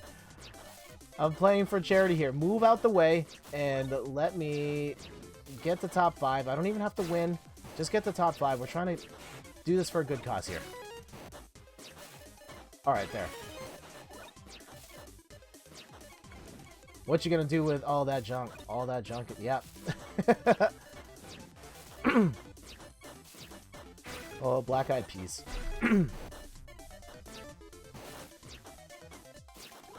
They definitely, like... Alright, music time. One of the things that I talked about... Oh man, my voice is totally going out. What are your thoughts on the Black-Eyed Peas? They've had a very interesting career. The original 3 guys started out as a very underground hip-hop community. Like, I remember seeing their video, like... I can't even remember the songs. I remember one from the Bullworth soundtrack. Like, that's the jam. Turn that up and play it again. Whatever that song was. And then they added Fergie to the group and went mainstream. Sold way more records that way. Way more than they did as just the guys doing underground hip-hop stuff. Interesting career. I know some people question their artistic credibility because they decided to go for a more mainstream sound, but to their credit, they were very successful at what they did when they switched their formula that way. And also underrated, I think will.i.am is an underrated music producer. That guy has bops in his catalog. And not just Black Eyed Peas stuff. He did a lot of big songs for other artists. You're glad you don't hear them anymore. That's fair. I'm not necessarily the biggest fan of the Black Eyed Peas music either, particularly the Fergie years when they decided to make a more commercial sound. But I will say to their credit, they were very successful at what they did. And will.i.am in particular is a very talented music producer. And he can make all sorts of stuff. I think he just made a very conscious decision at a certain point to make that style of music, like a very mainstream pop sound. Uh-oh. Top 10. Can we get to top 5? It's not looking great right now.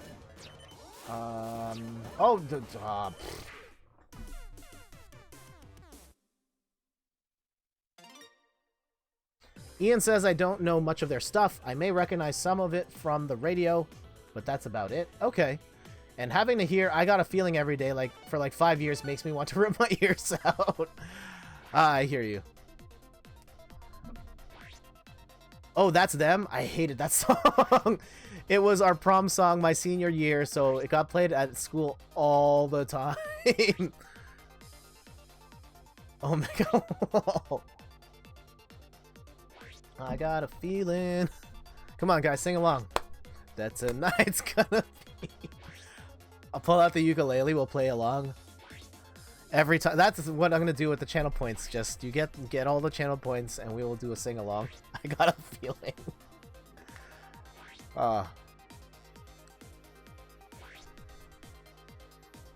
And so yeah, will.i.am's range. There's a John Legend song, Ordinary People. It's just John Legend on the piano. And will.i.am helped write and produce that. And it sounds very unlike the Black Eyed Peas. Careful, you don't want to get a copyright blast or whatever they call it. Yes, a copyright strike or a copyright notice. That has happened to a bunch of creators just for singing other people's songs, and that's ridiculous. I've seen people get copyright strikes for humming other people's songs. Or notices, not strikes. And yes, I've already gotten in enough trouble. We're not going to talk about that here on the stream. Especially with... Alright, we're just going to leave it at that. Story for another time. Or a story you can read on my blog at inthirdperson.com. Really bad start to this one, but we'll clean it up. And for those just tuning in, I am Jet from inthirdperson.com, personal look at video games, board games, and other nerdy pursuits. Playing some Tetris 99 in support of Extra Life. I'm donating $5 for every top 5 finish, donating $10 for every win. So far, we've donated $20 to Extra Life for a total of $80 over the course of this Tetris 99 campaign.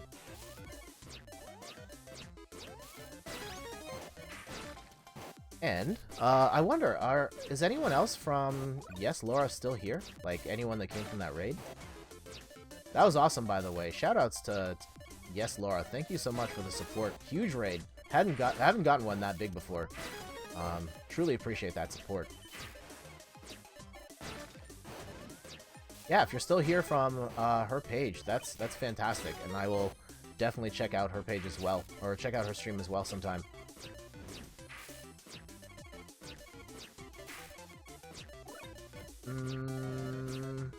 Black Eyed Peas. There's one song they put out. It's a relatively new song in the last few years. It's called, like, Yesterday or something, where they rap over a bunch of classic hip-hop beats. Like, it's just switching from one beat to the next, and they're talking about old-school hip-hop. I thought that song was really cool, and I have not heard anything from them since. And it does not have Fergie on it. Not to say, like, Fergie is the root of all evil or anything like that. It wasn't Fergie's fault. Fergie, though, yeah, her music... Oh, no! Okay, I gotta close that. Sorry. Sorry, T-Spin. T-Spin fans.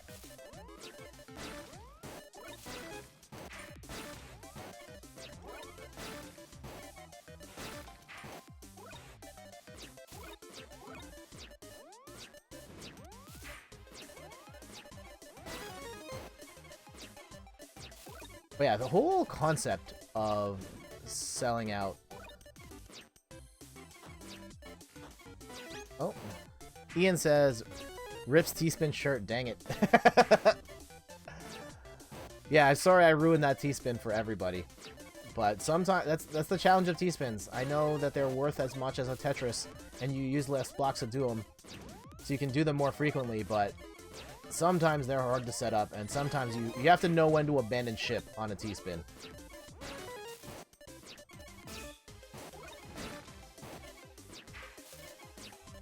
Oh, no.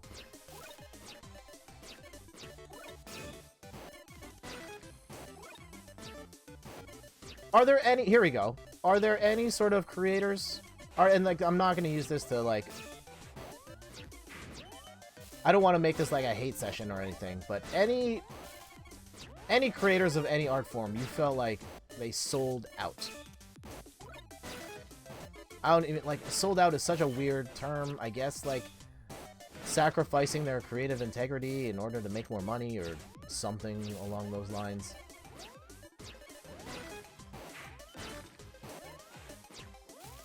And it's weird, like, I've been watching the punk rock MBA talking about the concept of selling out and, like, why...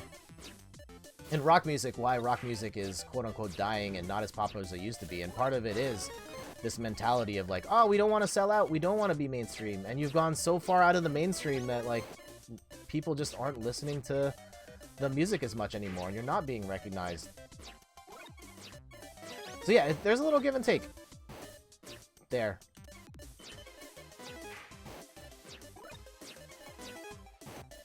Yeah, what would be selling? I know there are definitely albums for music artists where I was just like, dude, why did you do this? You compromised your sound, and I think Black Eyed Peas is maybe like the most dramatic one I can think of off the top of my head. I know Jewel did one. Jewel, oh man, when she did that like Intuition song, and that was just very not Jewel as we know her up to that point, and it really felt forced. Of like, you wouldn't make this type of song unless you were trying to get played on the radio.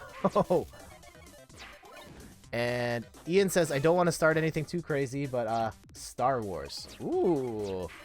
All right, tell me more. How did Star Wars sell out? Because I could say, I don't know, if I'm well versed enough to like say this is why they sold out. I can say this is why I didn't like the prequel trilogy as much as the new ones. Hey, Anjum, good morning. Long time no see. How you been?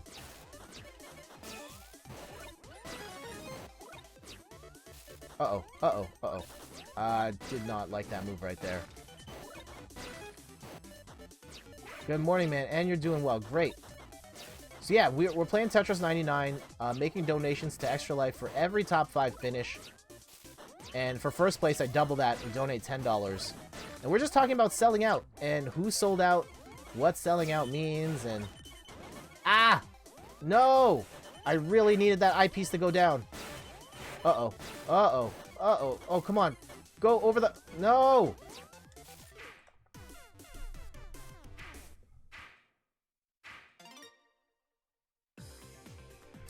Ian says, selling out means going from one specific storyline to having yearly films. One approach is driven by artistic vision. The other is driven by financial gain. Okay, so selling out in that sense. I mean, if the movies are still good and they're still telling a great story, then the business part wouldn't matter as much. But I've heard... So, there's some good and some bad there. I've heard Solo was not great. And so that... Yeah, that was not cool. Oh, the Star Wars Christmas special! Oh my goodness. That might be one of the ultimate examples of selling out. Although, maybe not? Like, nicely put, Adventure Rules. Man, have you guys seen the Star Wars Christmas special? It only aired once on TV. It never got re-released on DVD or on streaming services. George Lucas was so ashamed, and like the networks were so ashamed of what that final product turned out being, that they never aired it again. You can find it on YouTube, and it is magically bad. One of the amazingly horrible things I've ever seen in my entire life. I am not a huge fan of Star Wars, but the latest one is average. Star Wars Christmas Special. Oh my goodness. It focuses on, like, it's not Christmas. Like, it focuses on Chewbacca and his family. Actually, yeah, it is Christmas. Like, they're celebrating, like, an equivalent of Christmas. You've never heard of this, but you should probably look it up. Oh my god. It is, one of the like, you can say whatever you want about Solo and The Mandalorian, like, those yearly movies. It will never be as bad as the Star Wars Christmas special.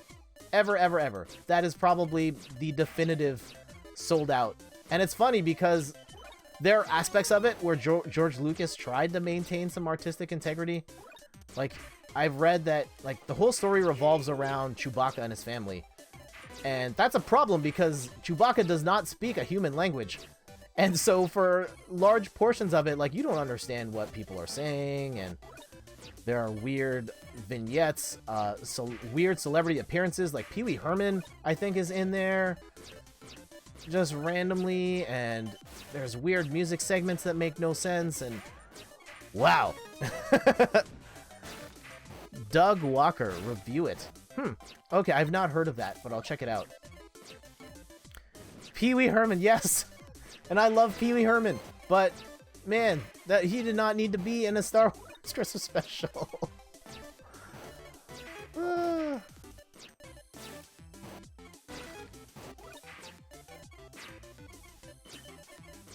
Yeah, selling out for financial gain. Making those Star Wars movies yearly. I will say, and maybe this is a controversial opinion, but I do love me some hot takes, and I love when people make hot takes and are able to articulate them in such a way that they're not offensive, you're not attacking anybody else for their beliefs.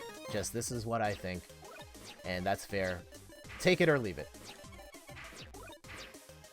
I think Star Wars franchise is getting milked. Okay. It seems like, yeah, that seems to be a popular sentiment around here. Hot take. I think the best Star Wars movie is Star Wars Rogue One. Spin-off movie. Barely has any Jedi stuff in it. It's very much just a straight-up war movie. It had a lot of drama. It had a crazy end scene. But I loved that movie. It introduced a lot of gray into the world of the Star Wars universe. Of like, hey, good guys doing some really sketchy things. I love the action sequences. Lots of drama. And I think just front to back, probably my favorite Star Wars movie to watch, and the one I would probably want to go back to the most. Not looking great on this particular round of Tetris here. Never give up. Never give up. No! There it is. Oh, Rogue One was fantastic. I'm with you. Okay. Okay. Whew. I'm not alone here in enjoying Star Wars Rogue One. I thought that movie was fantastic. I didn't realize we were playing Star Fox. Never give up, no. Ah, do a barrel roll.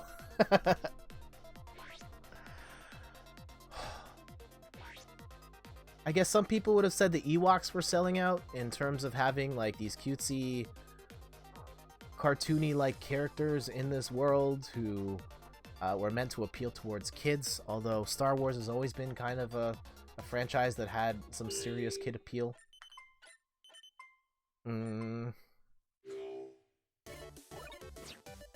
But yes, there's no bigger example of selling out in the Star Wars universe than the Star Wars Christmas special. Thank me later. Actually, you probably not. You're going to be mad. You're going to be so mad at me when you finally watch that Star Wars Christmas special for how awful it is. Horrible and awful.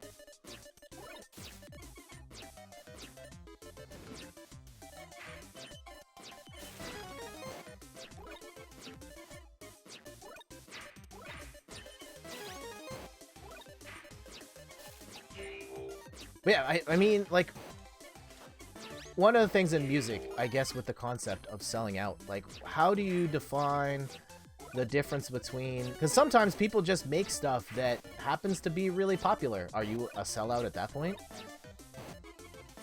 Like, pop is just popular, but maybe you were popular because, I don't know, this is something you made deep down in your heart and it just happened to be liked by a whole bunch of people versus I made this thing to pander to a wider audience. I'll watch it when I need a good laugh the next time I rage quit Fire Emblem. Oh, man. Oh, you're still playing that game. Oh, no. Come back, Ian. There's more you can play out there, man. There are other games.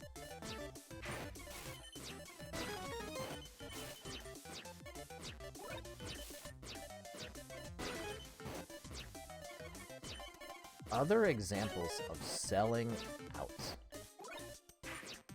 Oh man, I remember. Okay, here's one of my favorite stories about selling out. My work does a thing. My wife and family want me to do more radio-friendly music.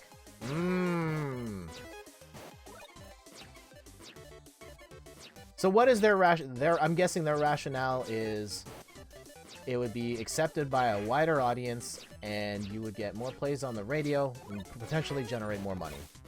How do you feel about that? How do you feel about that? Ian says, I'm also playing Link's Awakening, so I do take breaks, and I'm actually enjoying this latest run. It's not a grind in the way Silver Snow Run was. Okay, great. As long as you're having fun. Like, I know you've been playing it in part so you can write content for the site, and hey, if that's what you want to do, that's what you want to do, but don't burn yourself out on that.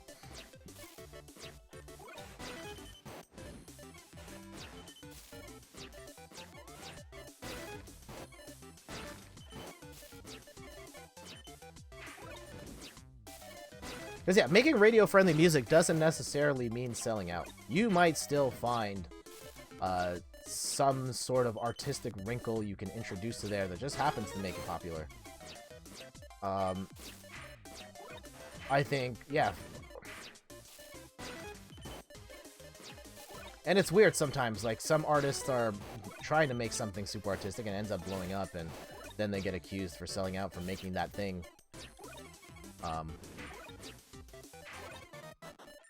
Do you guys think Taylor Swift sold out? Oh, here, I've told this story on stream before, but I'm a big fan of Taylor Swift.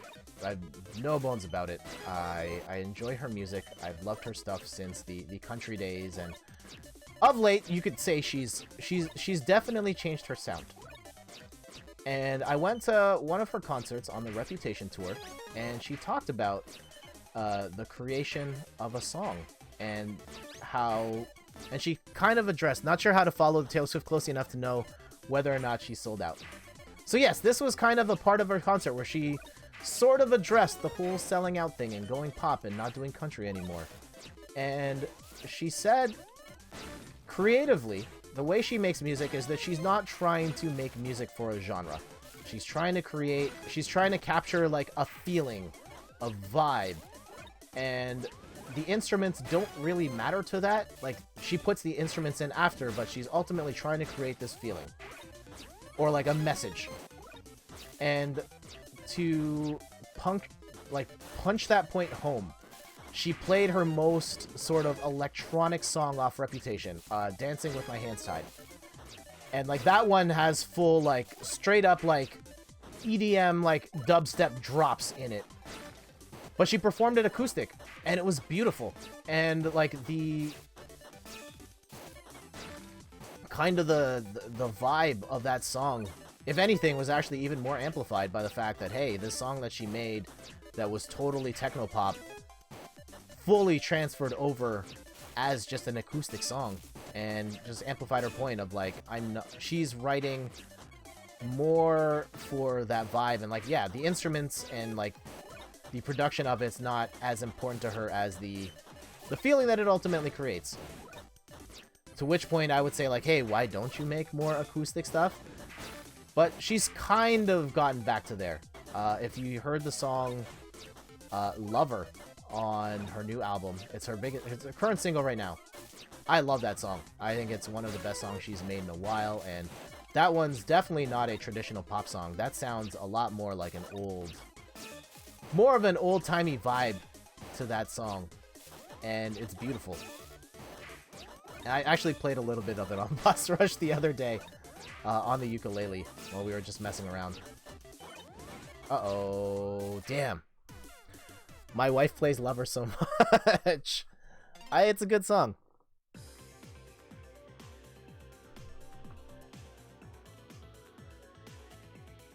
Do you guys want a quick ukulele lesson on how to play Lover on the ukulele? I can tell you the chords. I can't play it well, but I can play, at least in pieces. I'm still working on, like, transitioning of chords. I think that's been my fundamental challenge of playing these instruments, is that I don't have the transitions down from playing one chord to the next, which is really important if you're playing an instrument. And it really just takes practice, and I have not put in the practice to get better at these instruments that I have. I know there's a guitar in the back too that I hardly ever play. At this point, I play the ukulele more just because it's an acoustic. I can just pick it up, play it right away, and I find it to be a bit easier than the guitar.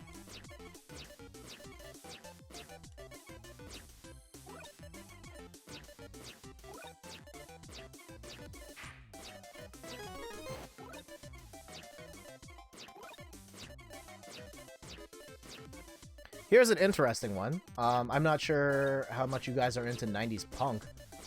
Did Offspring sell out?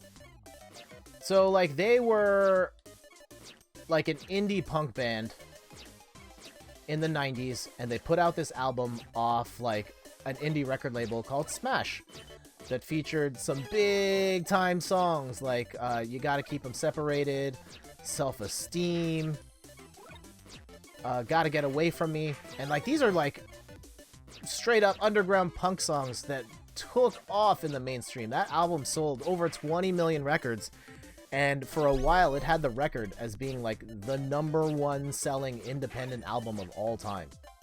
Like, did Offspring sell out? Like, they weren't trying to become the biggest band in the universe at that point. It just so happened to happen for them.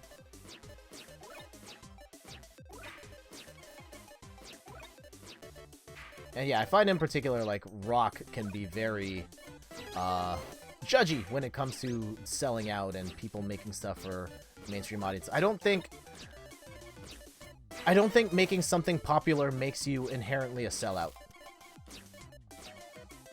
You might have stumbled on it, or maybe there's artistic merit to what you're making that happens to also be very successful.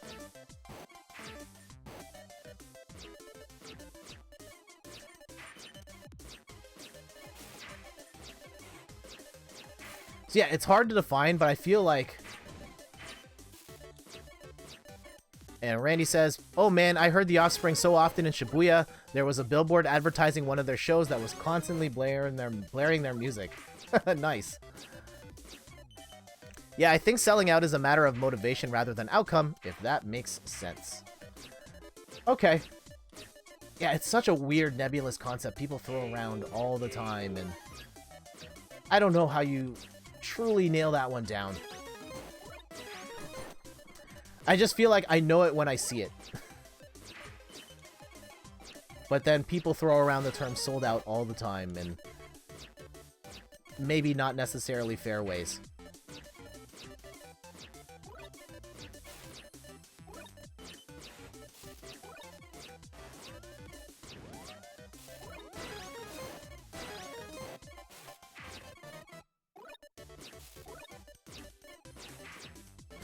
Is there, like, a streaming version of selling out?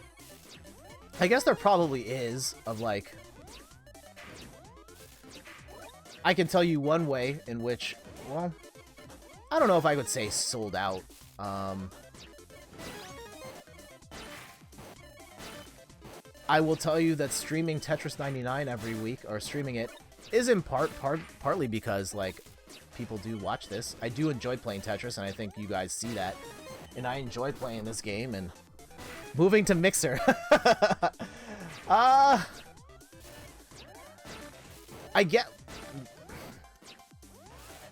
Okay, let's talk about it. Did Ninja sell out by going to Mixer? He definitely made a ton of money by going there.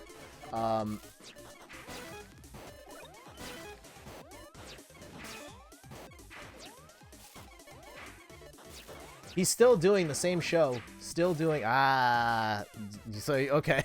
So you guys are saying Ninja's a sellout. I mean, maybe in the most literal of terms, sure. He took the bag. I would think most people would take the bag in that case. Like, what loyalty... Well, I guess there's the community, but the community can watch you on Mixer, too.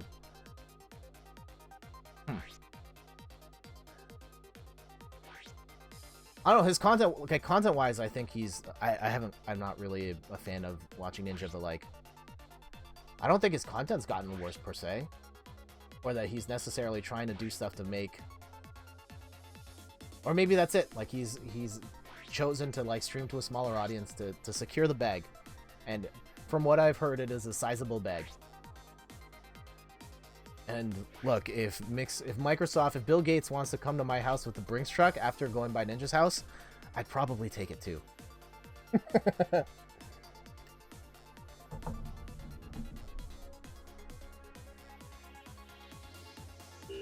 Oh man, it's 11 o'clock already? Okay, cool. We're probably going to wrap this up soonish.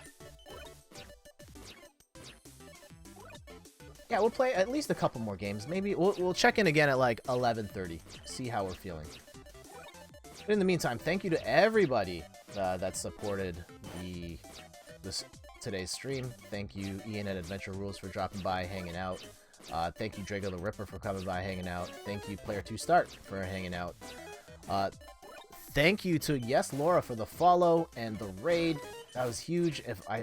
If you guys are still out here, I know Laura left, but for everybody else that stuck around from the raid, thank you for supporting and coming by to hang out. I hope you're having a good time. So yes, okay, so selling out. I think one of the interesting... I think, for me, it would depend on whether he compromised a stated value. Like, if he changed what games he was playing, or just totally rejected his core audience, I would say that's selling out. Okay. Let's say... I think this is where I think it's going to get weird. With Ninja specifically. This is all speculation. Okay? I have no inside information on this. I know Ninja's, like, cut his teeth on, like, Fortnite. That is a game that's helped carry him to the top. I bet, I can almost guarantee, when Microsoft is ready to start rolling out the next Halo game, Ninja's going to be all over it. He's going to be playing it. He's going to be streaming it. He's going to support it. I don't know if he's going to drop Fortnite completely, but he's going to play a lot of Halo. And I think there will be a lot of accusations thrown around about him selling out, bailing on Fortnite. But also, like, Ninja started out as a pro Halo player.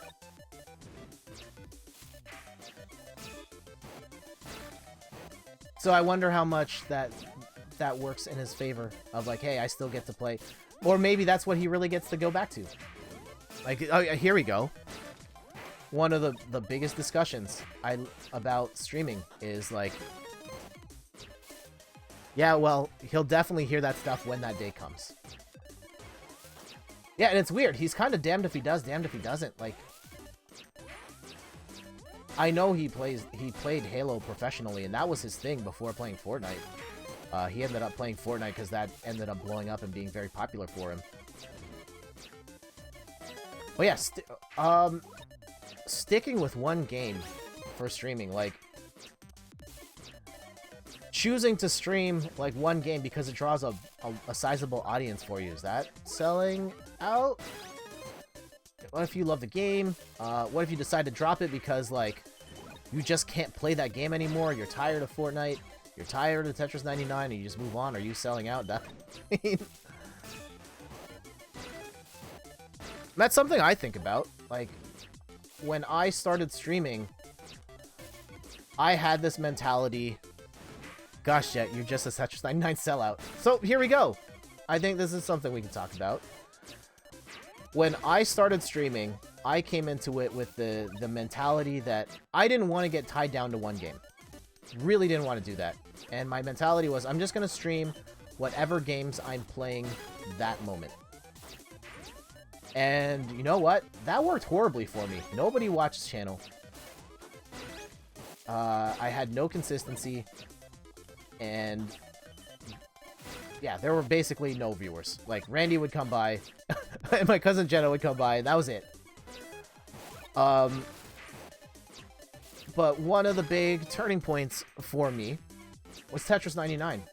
This is a game that has done very well. I know a lot of people subscribe to this channel just to watch the Tetris 99 stuff. And part of why I stream it, not all of why I stream it, part of why I stream it is because it does draw in a larger audience for me than, you know, me streaming, I don't know, Blaze Blue Cross Tag Battle, for example. Am I a sellout for doing that? And granted, I love Tetris. I've been playing this game in some form my entire life. But yeah, part of the motivation for me streaming it is that it does draw a wider audience and it brings more people in. We can hang out, more people to talk to. Did I sell out by playing Tetris more regularly than I would? And meanwhile, this is another thing I think about.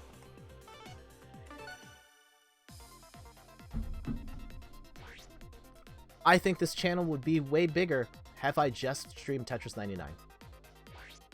If this was the only thing I was streaming, like, yeah, this is the one that draws in the most people, generates the most followers, and if I were to just stick with Tetris 99, this channel will probably be farther along than it is now. But do I want that? And it's not even so much a, like, selling out thing. Actually, it's probably counter to that. Like, for my own sanity, as much as I love Tetris and I love playing this game and I've made it a regular part of this channel, is this the only thing I want to stream? No. I want to have the freedom and the ability to jump around and stream different stuff. I love playing different games. I want to do more fighting game stuff when the right game hits. I want to stream the Nintendo games and do the Link's Awakening streams and Fire Emblem, and I want to do Boss Rush. I'm probably going to get even weirder. I want to do the D&D stream that we've been planning on doing for forever now. But you know what? I would probably be a lot farther if I just streamed Tetris. But then on the other hand, is it like, oh man, you sold out because you made streaming Tetris a regular part of the thing? Partially because it does draw a bigger crowd. That's where it gets tricky, I think. Maybe selling out is less of an action than an outside can accuse a person of more of a feeling that as a content creator experience. Yeah, it's weird.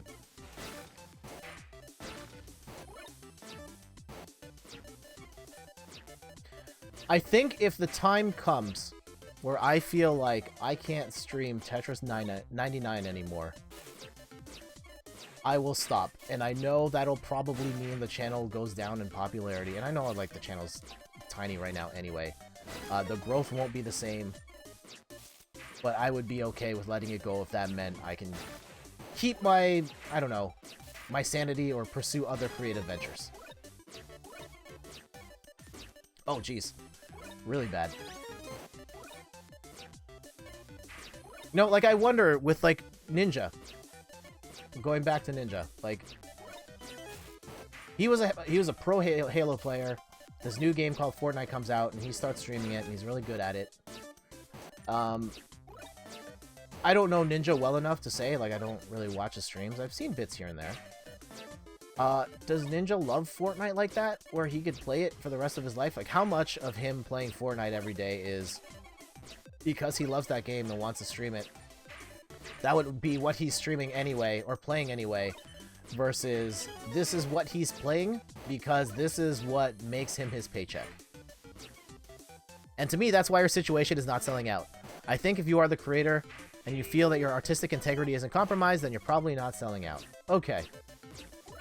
Thank you, Ian, for making me feel justified in doing what I do.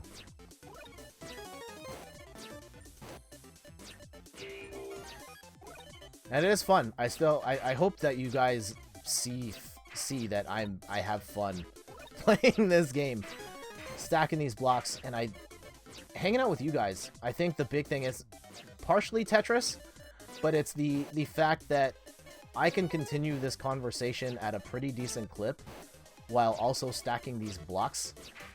And this draws more people in so that we can continue having, like, an even bigger conversation while stacking these blocks.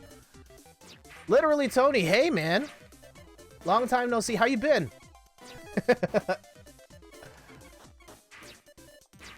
So, shoutouts to Literally Tony, twitch.tv. He streams as well, and he is a Toronto streamer who I have met IRL. How are things? Things are good. Things are good. Raising some money for Extra Life. Tony and I are both members of the Extra Life Toronto Guild. I admittedly have not been the best at working the events. It's been a while since I worked an Extra Life event. But definitely supporting the cause as much as I can. Writing posts, streaming in support of Extra Life. And I know Tony's done some big things as well.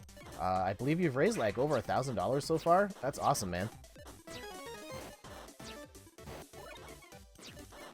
So yeah, for everybody in the chat, definitely check out Tony's channel as well. He streams a lot of Nintendo stuff as well. I know he streamed Stardew Valley for a while. Streamed some Yakuza stuff. Here's some card game as well. Was it Magic? Or Hearth? It wasn't Hearth. I think it was Magic. It's all good. Don't worry about the shout out, but thank you. Well, there you go. You got it. And yeah, shout outs to Adam too. Next time you see him, tell him I said hello. And thank you for the Super Mario Maker levels. His Mario Maker level is really good. And I need to play more of those. I think there's actually one he sent me I still haven't played yet. But I will get to that at some point.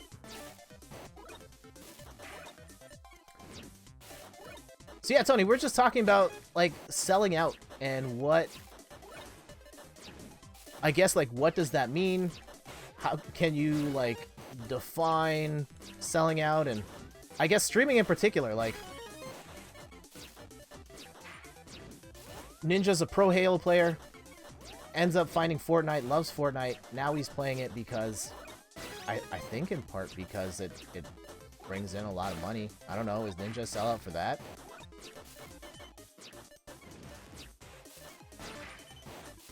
I don't necessarily think so, but I think the concept of selling out is... I think it is way more complicated than people make it out most of the time.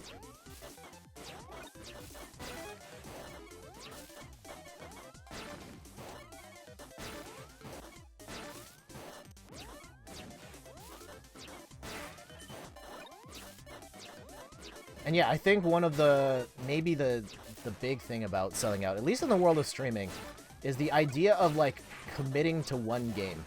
And I think the general wisdom around streaming is, like, if you commit to one game, you will grow way faster than you will as a variety streamer. And, like, the benefits are pretty clear of, like, you stream that one game, you set the expectation that this is what you offer for the people that you're streaming for. And people do care about the games that you're streaming, and when they want to watch GTA, they go to the people streaming GTA. And if you're not always streaming that, then they're not always here. But if you're streaming that same thing all the time, then it's easier for them to keep coming back.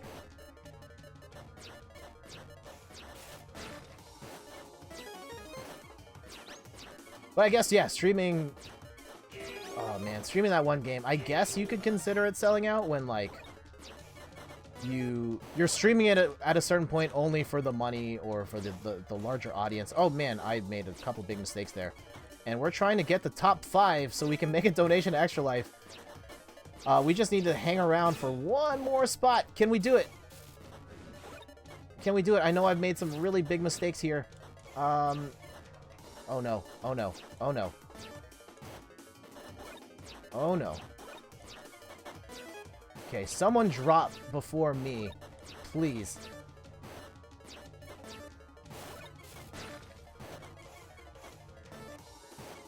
Uh-oh, why is that number not going down? Somebody. Somebody, please. Alright. I think we've got our stuff under control here at least. There we go. Woo!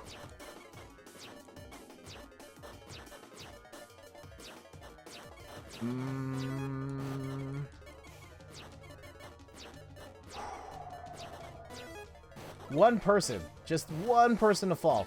That's it. There we go! Alright, top 5 finish. We will make a donation to Extra Life right after this.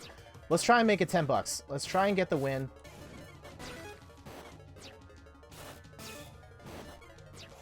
Haven't been able to get a win today yet, but we've got a bunch of top 5 finishes. So that's something. Uh-oh. Okay, there. There. There. There. Woo! Oh no. That was a okay, we'll just throw that over there. Throw that over there. That wasn't the... There.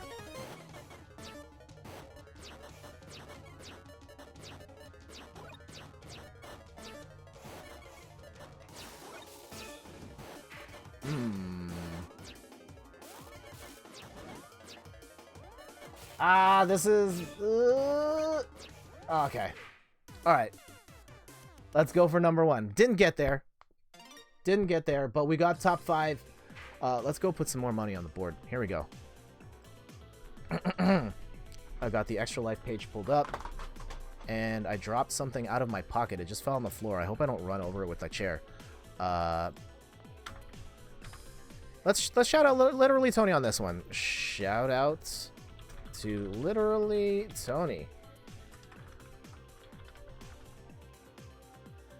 And I need to fix the tracker thing so it's not yelling. The robot voice isn't yelling. But there we go. Another $5 for Extra Life. We will wait for that message to come pop up. Oh, what's up?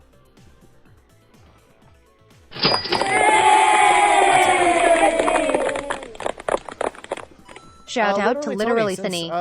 Gaming related stuff. Did you go to EGLX? Are you volunteering for Extra Life today, or just go to the show?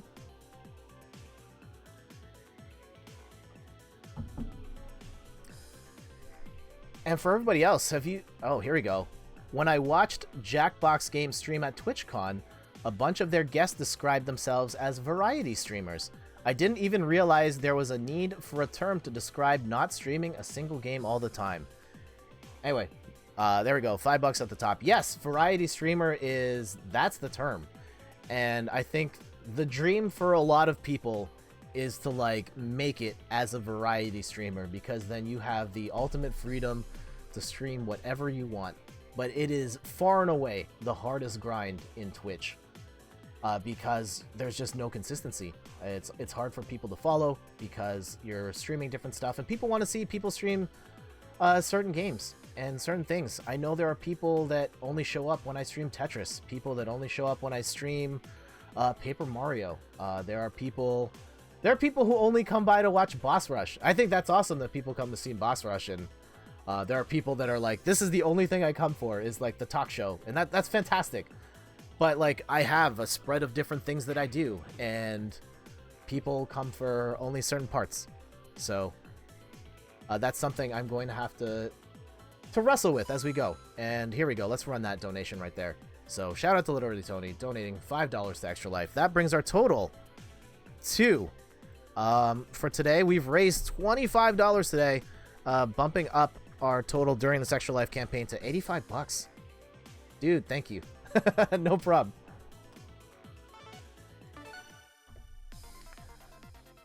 All right, couple more games here. And for those just tuning in, I'm Jet from inthirdperson.com. Personal look at video games, board games, and other nerdy pursuits. We're raising money for Extra Life, donating $5 for every top 5 finish, like we did just now. $10 for every win. Haven't been able to do that just yet, but we're working on it. Couple more games. And you can donate as well. The link in the top left-hand corner of your screen, bit.ly/jet2019. Go there, make a donation. Or there's a link below in my Twitch channel with the Extra Life thermometer there. Feel free to make a donation. Everything helps. 100% of the proceeds go towards the Children's Miracle Network of Hospitals. And so yeah, next Sunday is going to be probably the last of the Tetris 99 streams where we're raising money for Extra Life. But don't fret, on November the 2nd, it's going to be game day. I'm going to be streaming for 25 hours with a bunch of family and friends. It's going to be a whole party. I have a huge respect for those that take the time out of their lives to fundraise.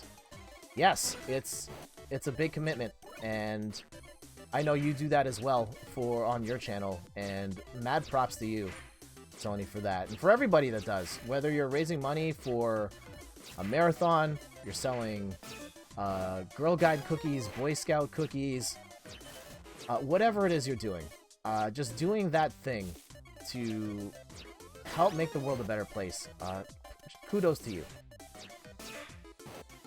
Yeah, last year was my first year doing Extra Life, and I'll admit, like, back at you, man. I'll make sure to have my mods check in during game day, man. Nice.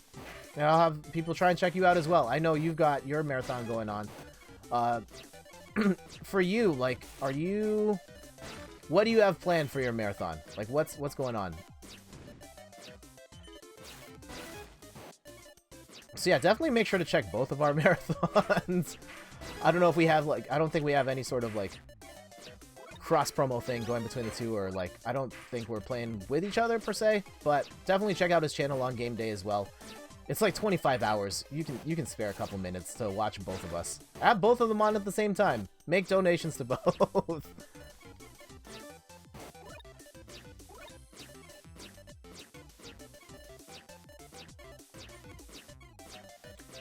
But yes, my Extra Life story. I started doing this last year, and I will admit that like my big concern leading up to Extra Life was all the streaming stuff. I was pretty new at streaming.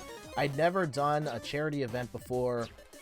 I was very concerned about the technical side of that, the logistics, bringing people over. What are people going to eat? Are people sleeping? Are they late? Shout out in third person. The thing that really hit home was like seeing the donations. Zerovi, good morning. Welcome back. Just talking about Extra Life right now and the marathon and fundraising at large and how cool that and how good that is for the world, and kudos to those who take the time out to raise money or like help out a cause. And so yeah, going through the marathon the first time last year, I was moved by all the donations rolling in and seeing how much money we made. We doubled our goal. I had no idea that there was that much, that we could drum up that much support. And like knowing now where that money goes, going through that Extra Life Guild meeting and seeing the example of the CT scan machine and seeing that, oh, that Extra Life money helped redecorate the CT scan so that it's not so scary for the kids anymore and they sit nice and still because they think it's an underwater adventure, and the doctors are getting clean scans and they're not wasting time and not having to do new scans, like, so that the kids can get the treatment they need. Like, that's beautiful. Amazing stuff. And it's so cool that as gamers, we can make stuff like that happen through gaming marathons like this, or however we choose to fundraise for the cause. But it's just so cool that through our love of games, we can make things like that happen. So yeah, Zerobi, you came in through a weirdly heavy part of the conversation. Earlier on, we were talking about gaming conventions. I went to EGLX yesterday. Got to try Ring Fit Adventure. We were talking about selling out and what it means to sell out. That was a whole thing. But yeah, how you been?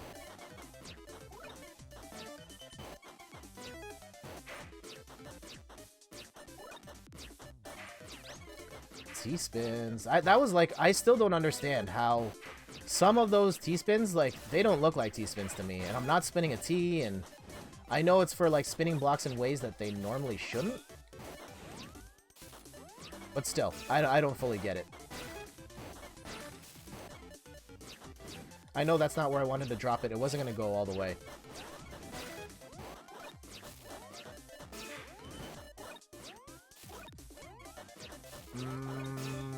There. Can I get that? There. Okay. I know this is not looking great. I think we can dig our way out of this. I think we can. You gotta believe in me, though. There. Oh, top 10. Okay. As long as... Oh, no. Those square pieces are a nightmare at this speed. No!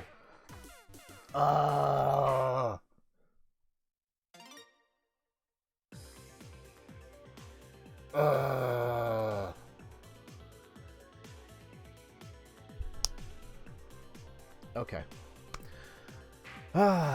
Pick up the pieces. We'll continue.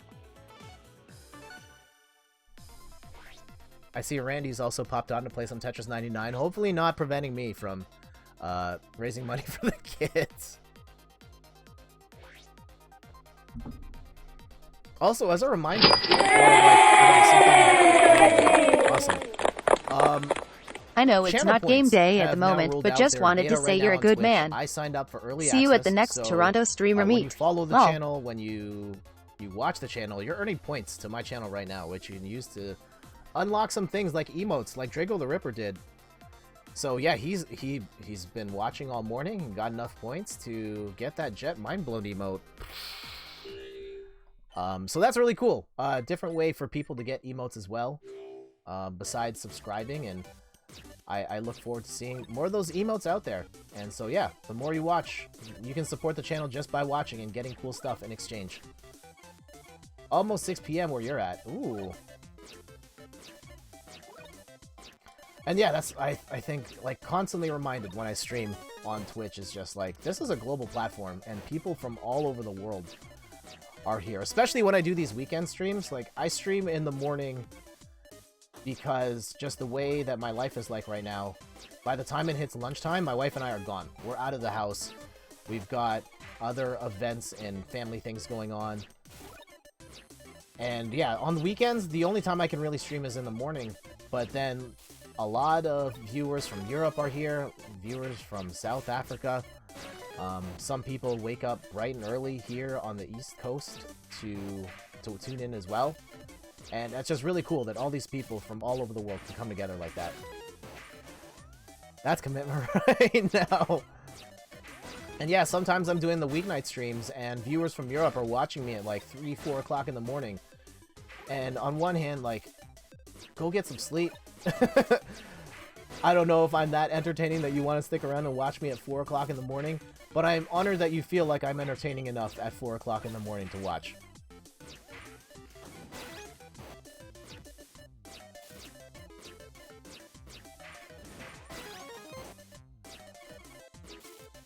Da, da, da. Yeah, I think the latest I've... That's a pretty convenient time for me usually, since I can jump on right after a writing session. Awesome. Whatever your reasons are for tuning in the mornings, I appreciate you. Always appreciate you guys dropping by.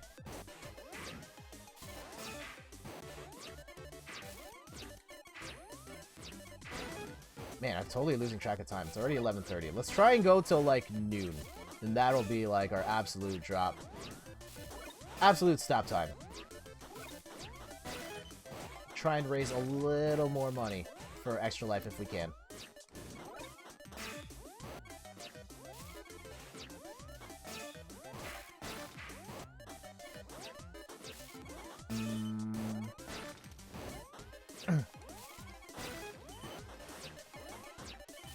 Alright. Bring that down. If we can just get that one hole open. There we go. And not clog it up with anything. Uh-oh. Nope, it's fine, it's fine, it's fine. There. I'm taking a break from all the easy Fortnite wins. Yeah, I've seen your posts on Twitter. You seem to win a lot in Fortnite. Good for you, man.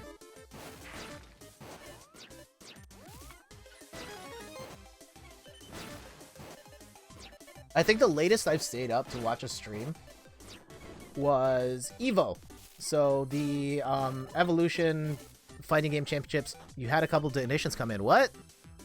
Oh, literally, thank you for the heads up. Literally, Tony, thank you so much for the donation. The writing on my screen is really small. And why is it not showing up on my thing? All right. Give me a second. I will look at... I don't think we're going to make it here, but... Thank you for pointing that out, Randy. I will look at that. Oh, wait, hold on. Hold the phone. Are we getting the huge comeback right now? Hold up. Hold up.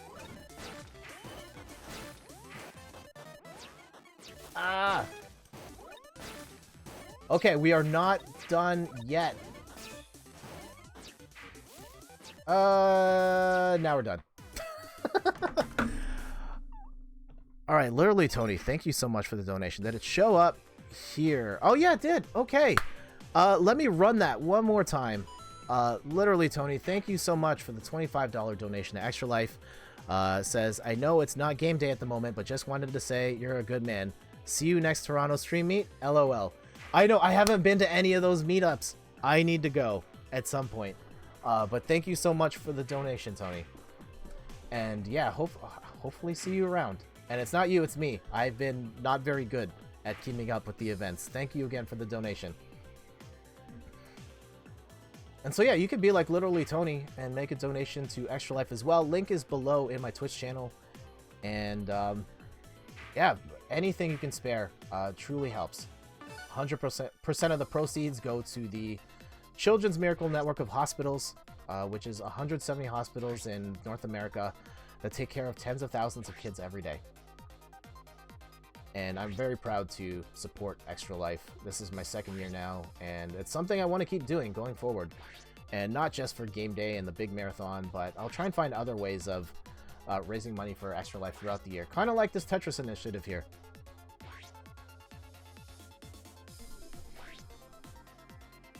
The voice thing read it out loud for us, so it did come through. Alright, great. Also, I need to turn the volume down on that. It is way too loud.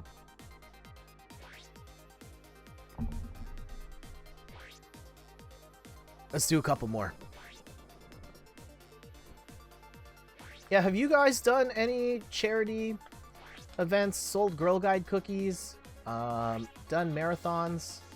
I would like to do more of the walking ones. It's, yeah, as I said earlier, I have issues with my legs cramping up and flat feet. So that's been a problem. I've walked marathons, though, like the 5Ks, and those are fun.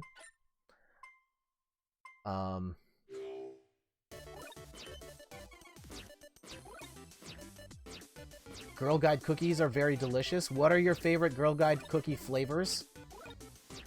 We should rank them. I don't even know... I don't know all of them. I know they've added new flavors recently, but a Girl Guide cookie tier list sounds like something we should do someday. If you guys want to rank them. I know there's like the chocolate ones, there's the vanilla ones. Those are the two I know. Oh, there's mint ones as well.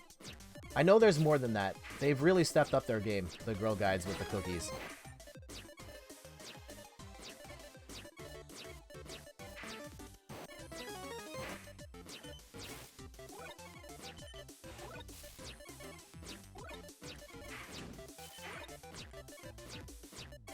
And yeah, I've done those for Extra Life, and some of the, I think the charity stuff, it took me a while, like growing up, like as a kid, I would just do them. Like I didn't really understand the causes.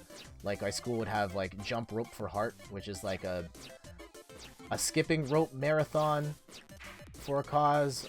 I know there's like ice bucket challenges and stuff, but I think it's, anytime you do work for a cause, like it's a positive thing. But when you find a cause that you feel very passionate about, you kind of hit a next level there of like putting more time into it, more effort into it.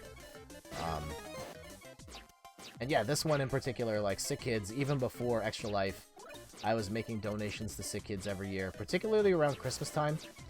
I don't know if anybody knows this.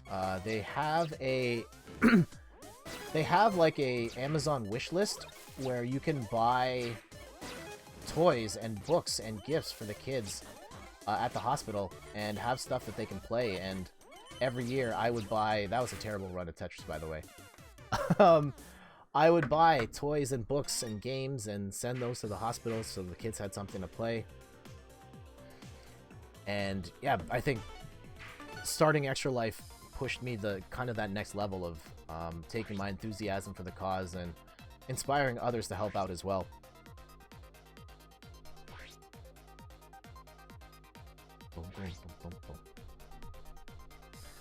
Someone do the math. If top 5 is $5, how much is 67? I have no idea.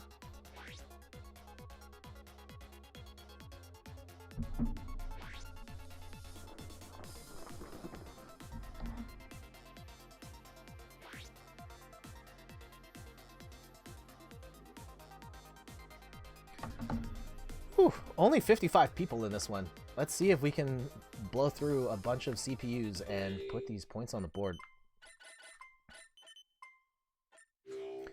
Definitely over 100. I think in total, I've been a great run today, though. Quite a few top 5s. Yeah, did I update the... I don't know if my ticker is the latest. I'll have to double check it. Yeah, between my donations there and Tony's donation, We've raised quite a bit for Extra Life today, and that's fantastic.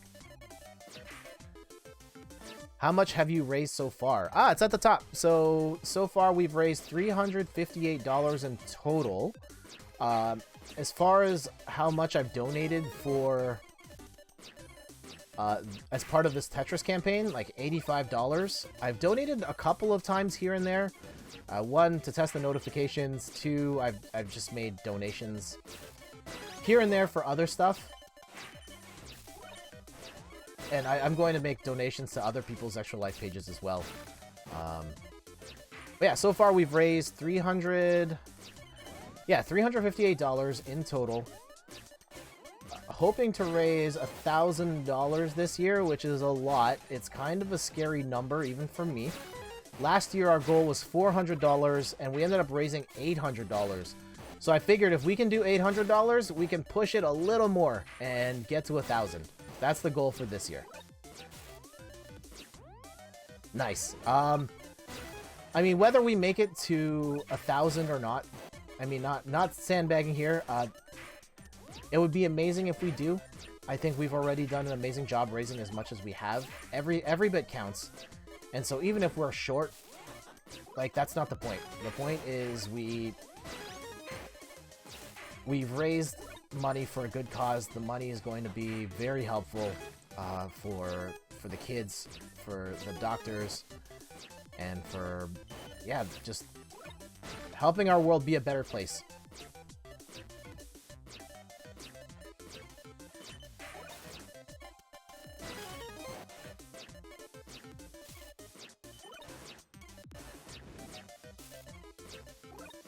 Yeah, would you guys be interested in participating at all in Extra Life? Or, like, yeah, let's start with Extra Life.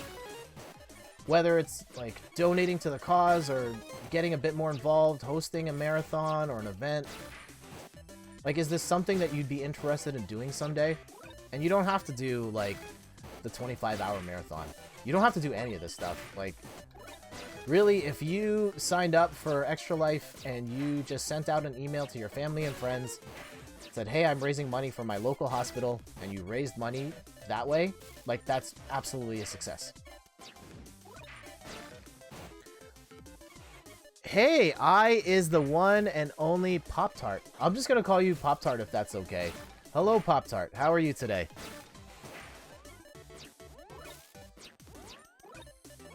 Yeah, we're just talking about Extra Life because this is a stream where for every top 5 finish in Tetris, I'm donating $5 to Extra Life, and for every win, I'm donating $10.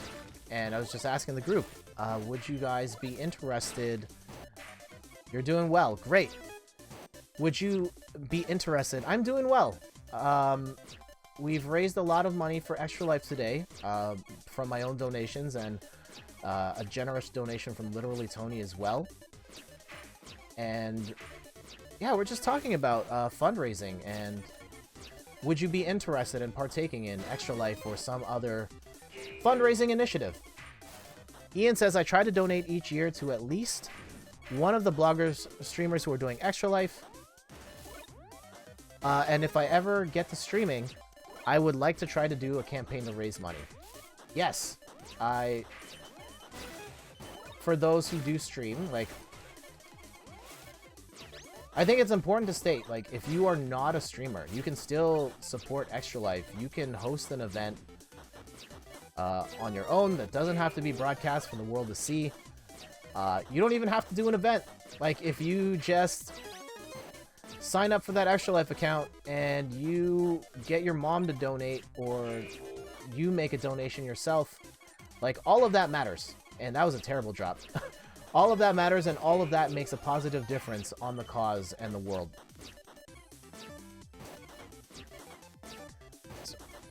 Zerobi says, I would want to raise money for a charity that focuses on planting trees and saving the environment, because global warming is getting serious out here. Absolutely, and that is a great cause as well. I think it works best when you are supporting a cause that's something you are really passionate about. And so as a streamer, if you want, like, I know Extra Life is really popular, and that's kind of one that a lot of people gravitate to. But if you want to support a different cause, you want to support the veterans, you want to support cancer research, a platform I would recommend checking out is called Tiltify. That is a platform that allows like streamers and other creators and people raising money to donate directly to that charity if they're signed up. And the money goes directly to the charity. You'll still get the notifications pop up on your screen. You can set incentives there, so if people donate $100, you'll eat a hot pepper or something like that. And so you can support way more in the streaming realm than just Extra Life.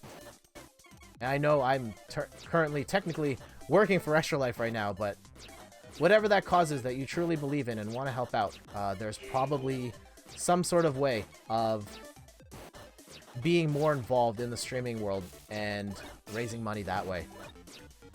So yeah, tiltify.com. TILTIFY.com. And I didn't get to read all of your message there, Ian. I will...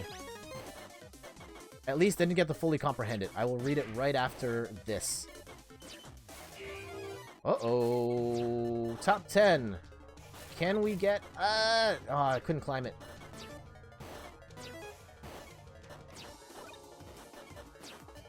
Uh-oh.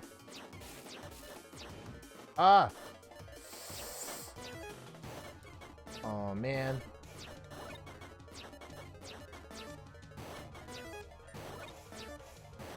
Oh! Okay, that... There! Woo! No, no, no, no, no, no! Oh, no! Oh, no. Oh, no.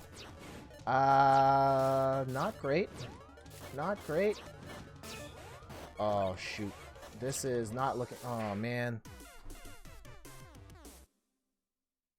Oh, those hurt. Those hurt. Let me catch up on these messages here. Ian says, I try to donate each year to at least one of the bloggers/streamers who are doing Extra Life. And if we ever get... Oh, the streaming grind going, I would try to do campaigns to raise money. Yes. I did read that. Okay, we're good.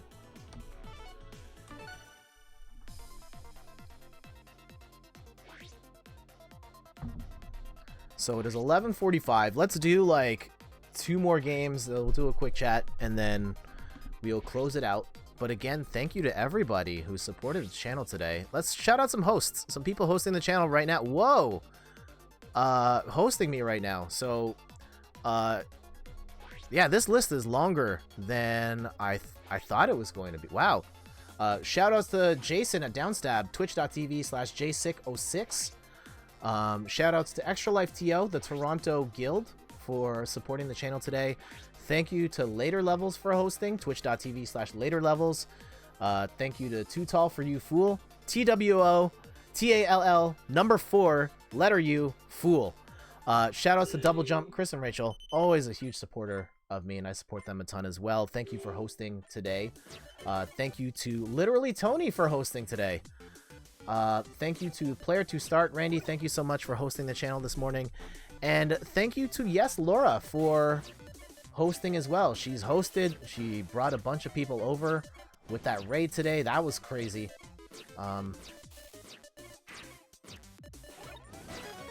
Thank you to everybody that's been dropping by, chatting. Ian, Drago the Ripper, Zerobi, Randy at Player to Start. Literally, Tony dropped by. I don't know if he's still here or not. Thank you for that. Thank you for the donation. Thank you for the host. I is the one and only Pop-Tart. Thank you for dropping by. I truly appreciate, like, all of this. This is so cool that we can, from all over the world, get together, play these games, have these conversations. It's nothing quite like it.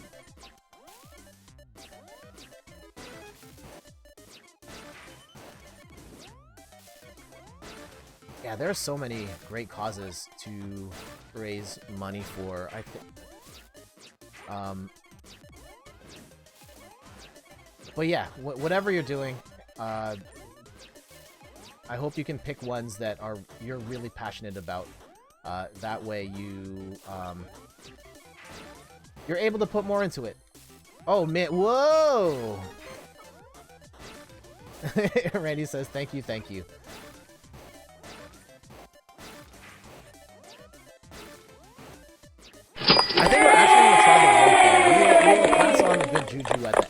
think I figured out Donating how to do for a Tetris 99 Invictus someone win. Someone pointed out that I didn't raid last time, and I didn't figure it out. Right after the stream, I actually found the raid button. So we will do that at the end. We'll find someone else to pass this off to.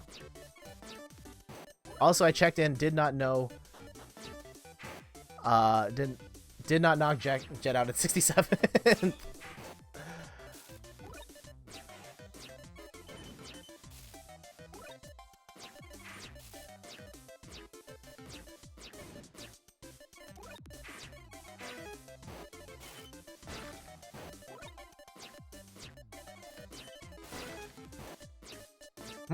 Other things. I don't think we talked all... So Switch Lite. I saw The Witcher. I saw that was there. I saw the title screen. I didn't actually get a chance to play it because it wasn't like a demo crafted for the show floor. That was one of my issues with the Nintendo booth at EGLX in Toronto. Like Astral Chain was there, but like it wasn't a demo build, so you have to start from the very beginning, make a character, sit through cutscenes. Like, it's not worth it. Like, let me just play the game and have fun. But sometimes they just put the full game out there because it's easier at a certain point. Especially once the game's out, easier to just use, like, production copies.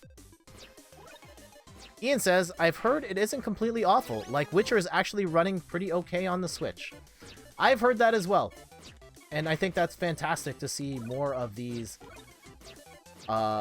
big current-gen games, PS4, Xbox One games, come to the Switch. And yes, they're not going to run as well as they would on a PS4 Xbox, but if they run well enough, then I think that is a fair enough trade at this point to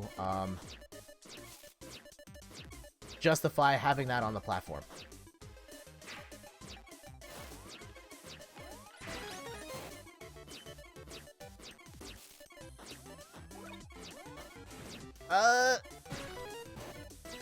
Okay. Bring all that down. Here we go. So before we close this out, I mean, we've got like 1 or 2 more games left. What do you guys have planned for the rest of today? My wife and I will be going to our in-laws' place for our weekly dinner. I don't know what's on the menu this evening, but I know we'll go there. We'll have a pretty extended conversation at the dinner table. I'll probably make things weird, as I do. I bring up a lot of weird subjects at the table, kind of like I do here on the stream. And I know the food will be delicious. Shoutouts to my mother-in-law. I know I'll be working on her Pokemon as well. She's an avid Pokemon Go player. And every week I go through her Pokemon, make sure to keep the good ones and delete the ones she doesn't need anymore. She's very conscious about deleting the wrong ones. So I manage that stuff for her. I'm her Pokemon Go manager. Get that T-spin in. Picking up my son. We're bringing back home. He's been staying with family for a week while Destiny recovered. Yes.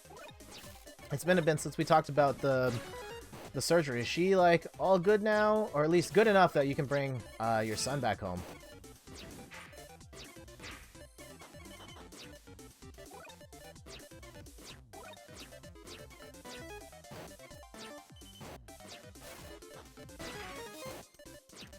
And I never got around to doing the ukulele lesson. Maybe we'll save that for next time. Unless you guys, like, really want to know how to play Taylor Swift's Lover on ukulele. Let me know in the chat, and I'll show you guys the chords for at least up to the bridge. The bridge has some extra stuff that I didn't really pay attention to.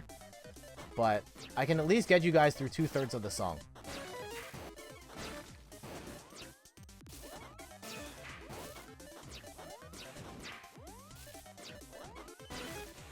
Okay. No. Darn it. Alright, let's do one more game. Good enough, she has 3 incisions, 2 of which are almost totally closed, and her pain is pretty manageable now. Still having to be careful about her level of physical strain. Well, I send my prayers out to her and you, that she recovers smoothly. and that everything's okay. I'm glad that that your son gets to come back home and you can take care of him. And shout outs to your parents for taking care of your son as well. Wait, Randy, did you make another donation? Hey, look at that! Randy donating $10 for an Invictus win. That is fantastic. Congratulations to you, and thank you again for the support. Looking forward to having you here on November 2nd when we have the 25-hour marathon. Certainly appreciate it. Awesome. All right, can we get one more win for the kids? We raised quite a bit today between, yeah, myself and Randy and literally Tony. Like, that's awesome. And the stream put up crazy numbers today, double digits for most of it, and that's fantastic. And even if you're not donating today, just the fact that you were here hanging out, having a good time, and hopefully know a little more about Extra Life, that's great as well. Whether you donate today, tomorrow, get involved, or just acknowledge that, hey, this is a thing that is possible, that we can raise money as gamers for great causes, and it's a win. All right, let's try and get one more win here.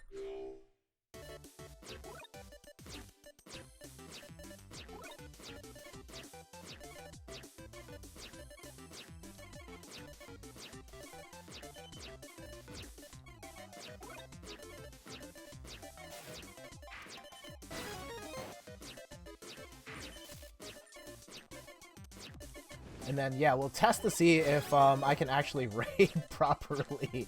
I'm not going to be able to stay long with whoever we raid, but I will at least say hello to the other stream and check them out.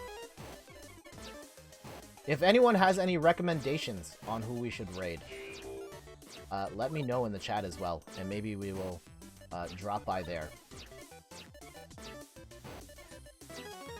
Of course, maybe, Randy, this is the time you start streaming and then I'll raid you. I wouldn't be against it.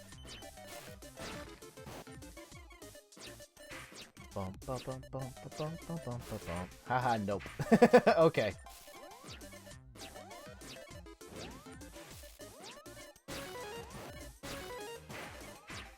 Okay, we'll probably find someone from like a Tetris 99 stream, and we will raid them.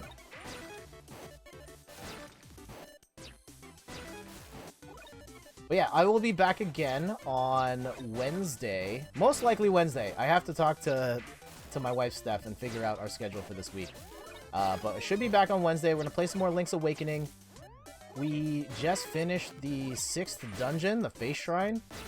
There was some homework I had to do to remember how to get that one Ocarina song to revive the chicken. And there was another thing I had to do. Another thing I had to do that I forgot. Oh, how to get the next key. How to get into that dungeon. That was it. But yeah, the big thing is figuring out the song. So I will do that before we stream on Wednesday, and then next Sunday will be the last of these Extra Life Tetris streams. But if you enjoy watching and hanging out with us while we play Tetris 99, this is a game I stream pretty much every week. On the weekends, it's become our go-to game.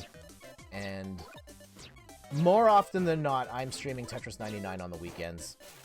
Sometimes Saturday, usually Sunday. And I hope to see you at the next one, whenever that might be. But yeah, a little too early to say goodbye. We're hanging in there okay. We're, what, 73rd? Top 73. Ah, that was a bad move. Okay, maybe not so bad. Okay, sure, we'll take that much smaller pile.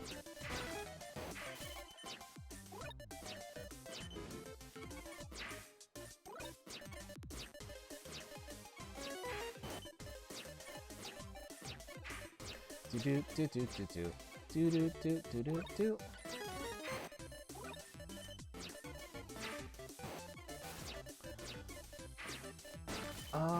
What other things? Anything exciting? Big, exciting going on this week? Work stuff for me is gonna be really crazy. And then, yeah, preparing my costume. Oh, dude. So this Halloween, the Halloween party we're going to is this big, like, geek Halloween party hosted by Silver Snail, which is, like, renowned as, like, the comic book shop in Toronto. And this year, I am dressing up as Hollywood Hulk Hogan. So I've got the title belt in the back. I know you can't really see it right now. I've got the title belt in the back, and I use that. I bought the do-rag. I have the wig. I just need the facial hair. Once I get the facial hair, we're good. And I'll definitely post pictures on Twitter, on Instagram, in third person on both. And you guys can make fun of me till the end of time. It'll be fun, though. Oh, hey, a wrestler I can actually recognize. Yeah, Hulk Hogan's still pretty ubiquitous. He's not wrestling anymore, but that name absolutely carries some recognition everywhere he goes. You don't even have to, like, know wrestling to know the name Hulk Hogan.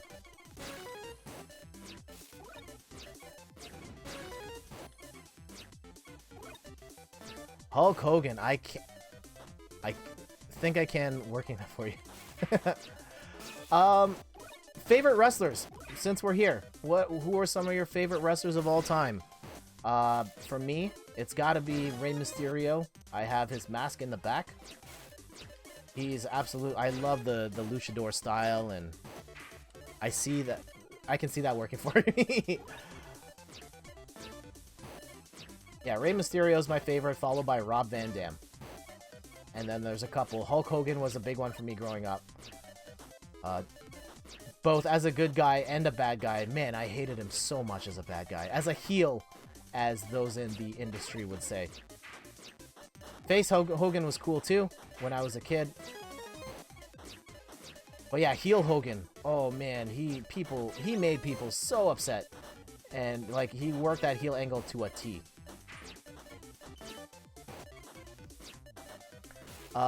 Ian says, Mick Foley. Never watched him wrestle, but he voices the boulder in Avatar The Last Airbender. Oh, I had no idea that Mick Foley did anime. Mick Foley is an amazing choice, by the way. He is a wrestling legend. In particular, with the hardcore style of wrestling. Really put his body on the line more than he should have for the sport. And yeah, he messed up his body really good. To the point, yeah, he can't wrestle anymore. He's walking with a limp all the time. But yeah, I definitely an influential figure in the wrestling scene. And that's it.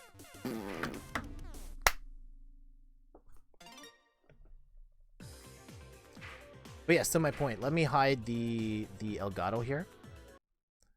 I'll be wearing this belt over here as part of my costume, the NWO belt. Favorite wrestler of all time, Rey Mysterio. Just above my head is his mask. Kenny Omega, look at you. Kenny Omega is fantastic as well. He's an amazing performer, doing great things with New Japan and AEW. And he's a big gamer as well. You see him a lot at fighting game tournaments. And I appreciate his love for video games. A lot of his wrestling moves are named after video game things. Like his knee to the face is called the V-Trigger after Street Fighter V. His finishing move is called the One Wing Angel after Final Fantasy.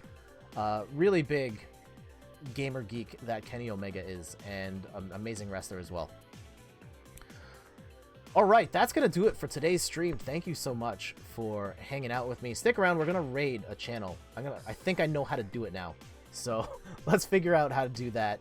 Let's try that. I don't watch wrestling, I just know the famous ones. That's fair. Wrestling is an acquired taste. I think it's... Some people are going to like it, some people aren't. But I think it's a lot of fun. I think the big thing is if you're able to put aside the fact that the results are predetermined and you watch it as a show, like you would watch a musical, like you would watch like a play, like you put it in those terms, and I think it's a lot of fun. So again, thank you to everybody that dropped by. Holy cow, lots of people were watching the stream.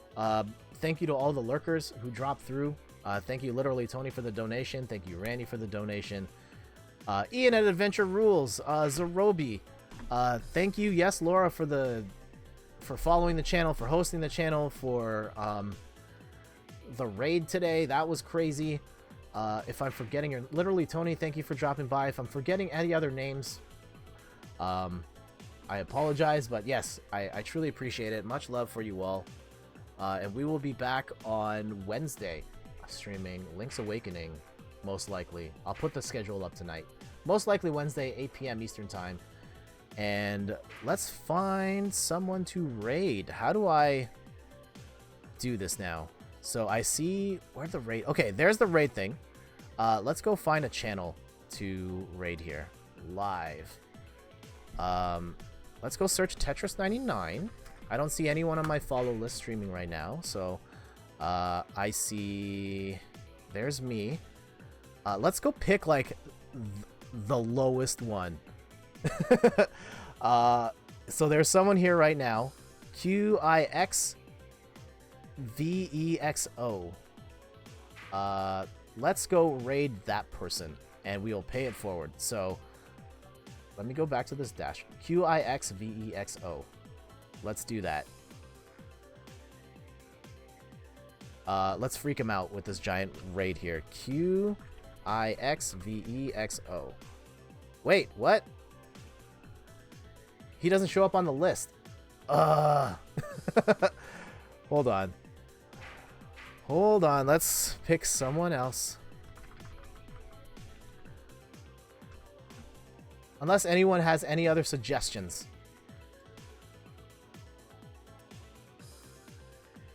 Love. Yeah. Okay. Yeah, we gotta pay it forward, man. I totally agree. QUIVEXO. That's... I spelt it wrong. I'm sorry. So let's go raid this guy's channel. Raid this person's channel. A guy or girl. I don't know. We'll find out together. QUIVEXO. Here it is. Let's go right now. Raid it. Alright. Wrapping up the stream. We out. See ya.